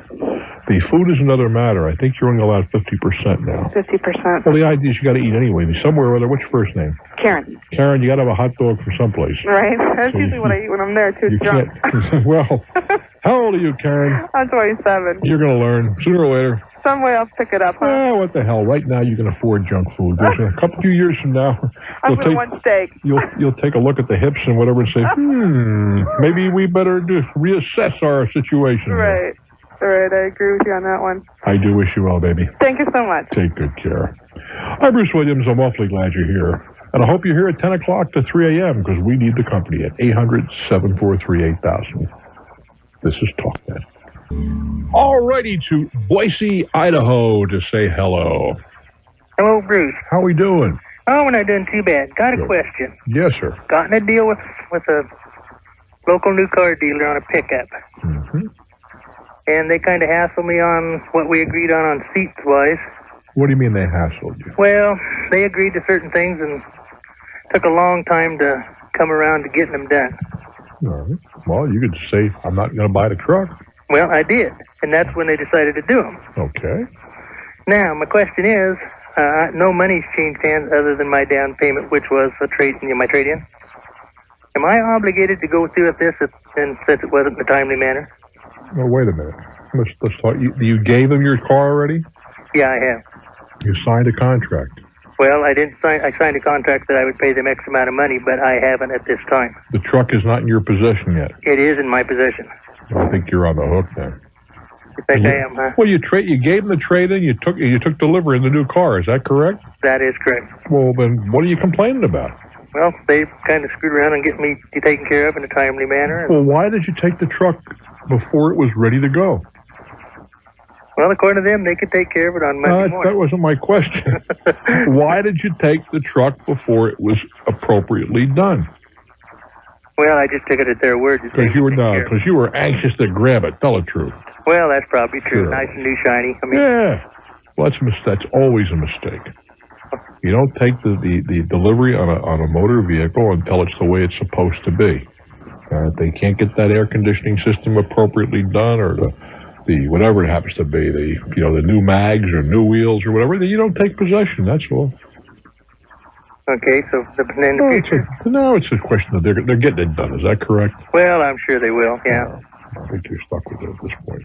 At this point, you said, look, you signed a contract, you took possession, and you made a down payment. Yeah, in essence, that's what trade-in, that's what it is. Well, exactly right. Now, did you finance it with them? No, I didn't. Well, you see, you even took that away from yourself. Had you financed it with them, and you had a major beef, not the kind of stuff you're talking about, then you are permitted under the Federal Trade Commission ruling to notify the finance company that you're not going to make payments, but you're going to put them in escrow until the problem is resolved. But you're not permitted to do that. Yeah, in this case, I wouldn't be. No, because you arranged your own I'm funding. sure they'll take care of it. I just, there wasn't a timely matter, and and I was doing all the legwork, and they were just kind of sitting back watching me do it. Well, the thing is, they got your money. They got the deal is done. They got other things on their mind, like getting other people to buy trucks and stuff. Yeah. The only thing I got going for me is I haven't paid them the rest of it, and I told them I wouldn't pay them until they got it done. Well, you can do that, I guess. I mean, you owe a more down payment? Is that what you're telling me? No, I just finished paying it off. Maybe I missed something. What do you say you owe them? Well, I still owe them the balance. All I give them was my trade-in so far. I haven't paid. You mean you haven't made your payment, you mean? Well, I didn't finance it through them. No, I haven't paid anything. Oh, wait a minute. Maybe I'm missing something here. Okay. You're telling me that you're financing through your bank. Is that what you're doing? Right. I'm just going to go through my credit union. All right, but you haven't given them the credit union check yet. No, sir. That's what you're telling me. Right. Is that correct? Right. All they have. Who has the title to the truck? I assume they do. Right now. Well, then you got less than nothing right now. Other than the piece of paper I signed. But you don't have anything to prove that you own a truck. Well, I don't know about that. What do you have without a title? Without a title, well. Yeah. It's not in your name, is it? Well, it's. I assume it's in the credit union's name and. Wouldn't mean the credit union. Well, that could well be. I don't know that to be the case. Yeah. Well, when they fill that. I'd stop being a pain with them. I don't see any advantage to you doing what you're doing. I go down and talk to them and say, let's get this settled in a hurry. You want your money? I want to close this thing out. What is it going to take to get this done? Well, that's what I told them today. And what did they say? And they said they'd take care of it, in the next couple of days. So a couple of days. How long did you finance this thing for? A long time. What, 4 years? Yeah. Oh, 5 years? Yeah. Well, you know that's a mistake. What, 3 years maximum? 3 years maximum. If you had to finance it for 5 years, you bought something you couldn't afford. Is that true? Yes, sir. If you had to finance it for 60 months, you bought it. You bought it to get the payments down, right? For 60 months. Yeah, they just make it easier on me. Well, but then you bought something you couldn't afford. Man, I don't know about that. Well, I don't think there's any question about it. That you're going to be upside down for a long period of time in this thing. What happens if you go out and wreck that truck? You're going to owe more than the truck's worth. That's a very bad situation. For me, I try to go back to the credit union and say I want to finance it for 36 months and eat the high payments. Hey, we're going to be here tonight from 10 p.m. to 3 a.m. Please join us. I'm Bruce Withers. This is Talknet. A booth rent. Then let's explain what that is. It means that you're going to rent a chair, effectively. Right. You pay so much, and if you make that much, anything else goes into your pocket. Right. Okay. My question is, I have actually 3 questions. What can I legally put in the ad in the paper, and what can I not say in the paper? Well, what do you mean? You're going to go somewhere else? Yeah, I'm going. You could say Michelle of so-and-so's wishes to announce that she is now at someplace else. You can do that. Okay, and also, I can say formally of... Of course, formally of... Okay. No question about that. You can announce where you were and where you're going. Oh, okay. And also, well... You can even say something gracious about, who had a 4-year, very pleasant 4-year relationship with so-and-so is now associated at whatever. Okay. Oh, well, that I don't think, a lot.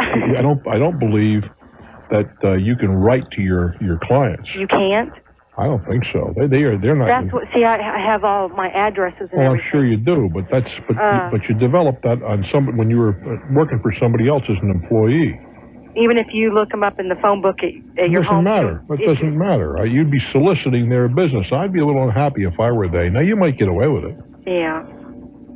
But the ad is something else again. So legally, you cannot send out cards. I didn't say. I don't know the answer to that. I know one thing, if you did, and you were my employee, I'd do my best to come after you some way and make you wish you hadn't. Because I don't think that's proper. Right. These people came to you when you were at this other place, is that correct, as an employee? Well, yeah, but we were all in a big salon, and there's a split up in the corporation, so half the salon went. So this has just happened in the last 2 years. What do you mean half the salon went? Half the salon went, so we've split up. What do you mean went? I don't understand what you're talking about. Went to another salon. Well, people are always coming and going at Right. things. So legally, But wait, hold it. You get away from this legally for a moment. well, I just don't want to get sued. You were an employee. You took 50%, you were an employee, they took taxes out, paid workers' compensation, the rest of that stuff, right? Right. They're their clients. Not yours, theirs. They're the salon's clients, as I see it. Right. Now, you never signed any kind of a non-compete. No, I did not sign any And I don't know that but you might be able to get away with it. It would seem to me it is extremely unethical. Well, I've been there 10 years, and I just feel like I want to be my own boss. That's fine. But develop your own clientele. They are. They've been coming to me for No, 10 they're years. not. They are the clientele of that establishment. Now, the fact that they've been coming to you that's all very well, but they still are the clientele of the establishment. Now, again, I don't see any reason why you can't say relocated to or announces that I am going to be. If people want to seek you out, that's their business. Right. But I shouldn't send out cards. I would find that. I'll tell you, if you were working for me, and I do own a barber shop, Mm-hmm. and I have women working for me, I'd find a way to come after you Mm-hmm. because I don't think that's proper. Because those clients are mine, not yours. Hmm. Now, if you were working for me on the basis that if it was your chair, Right. then I'd say they're your clients. Right. You're paying rent. Let's see, in this new environment you're in is quite different, isn't it? Well, I haven't changed yet. Well, wait a while. You're Yeah. calling from where? Let me see, Indianapolis. All right, cold area, right? Pardon me? It is a cold part of the country. What I'm trying to get to is if you had a snowstorm and it didn't snow, it snowed for such a terrible time for a whole week, you couldn't have a client. You'd still have to pay the rent in that chair. Right. But Or, wait a minute. yeah. So you're in business for yourself. That's a hazard. And the other situation where you went before, well, you might not have had any income. You wouldn't have had any outgo, would you? It hasn't snowed that bad. I'm just trying to make a point. All right, they have floods in California. People are not going to work. I mean, don't be stupid. Come on, honey. If something were to happen under your present arrangement, you wouldn't make any money, but you wouldn't get penalized any, would you? Well, I can see me making the booth rent versus. No, I don't think you're listening, and I want you to listen closely. In your present arrangement, there's a national disaster in wherever you live, right? Nobody gets into your place for a whole week. Right. Do you have to go down to the boss and write him a check? No. No. But if you go to this new arrangement, same disaster, end of the week, you got to write a check whether you took in a penny or not. Do you see the difference? Yes, but Well, no buts. Do you see the difference? Yeah, I see. In the second instance, they are your clients because you have a private business. You own it. In the first instance, you were an employee. You own nothing. Maybe that's why I want to. Well, fine. I have no quarrel with that. I think it's great. Well, I feel like I've given 10 years faithfully, and No, you haven't given a nickel. You've been paid for 10 years faithfully. They provided a place for you to work for 10 years faithfully. Right? yeah, All right. You've at my given choice. Well, that's right. But don't tell me they owe you something. No, I'm not saying they owe me. No, you're saying they owe you the client list. Well, if they want to go to me, they can. If they don't, Yes, they can, but you can't go out and you should not be able to solicit them is what I'm trying to get to. That's all. That's such a big thing. Put your ad in the paper. Hopefully your people will read it. And if those people like you enough, they'll find out where you are. Right. Also, my last question was, well, I am switching, so Okay. I. Yeah, fine. So what's the question? Okay, I'm gonna have an assistant, and I will have an assistant when I move. All right. What is the best arrangement for pay and as far as taxes go? Well, what do you? I don't think you have any alternatives. Your assistant's your employee. Is that correct? You got to pay him just like any other employee. You got to get a federal ID number. You got to take out Social Security. You got to get workers' compensation. All of the things that your boss has been doing for you for the last 10 years. Right. You got to do all those things for your employee. And there's no alternative to that. Okay. None whatever. They can't be self-employed too? How can they be self-employed? Are they going to be on commission? No. No, you're going to pay them so much a day or an hour, right? Right. That's not self-employed, baby. That's an employee. And you have to. Well, what do you mean? Well, I'm just taking it in. I mean, we're talking about a very cut and dried proposition. Right. You're looking to screw the government. You can't do that.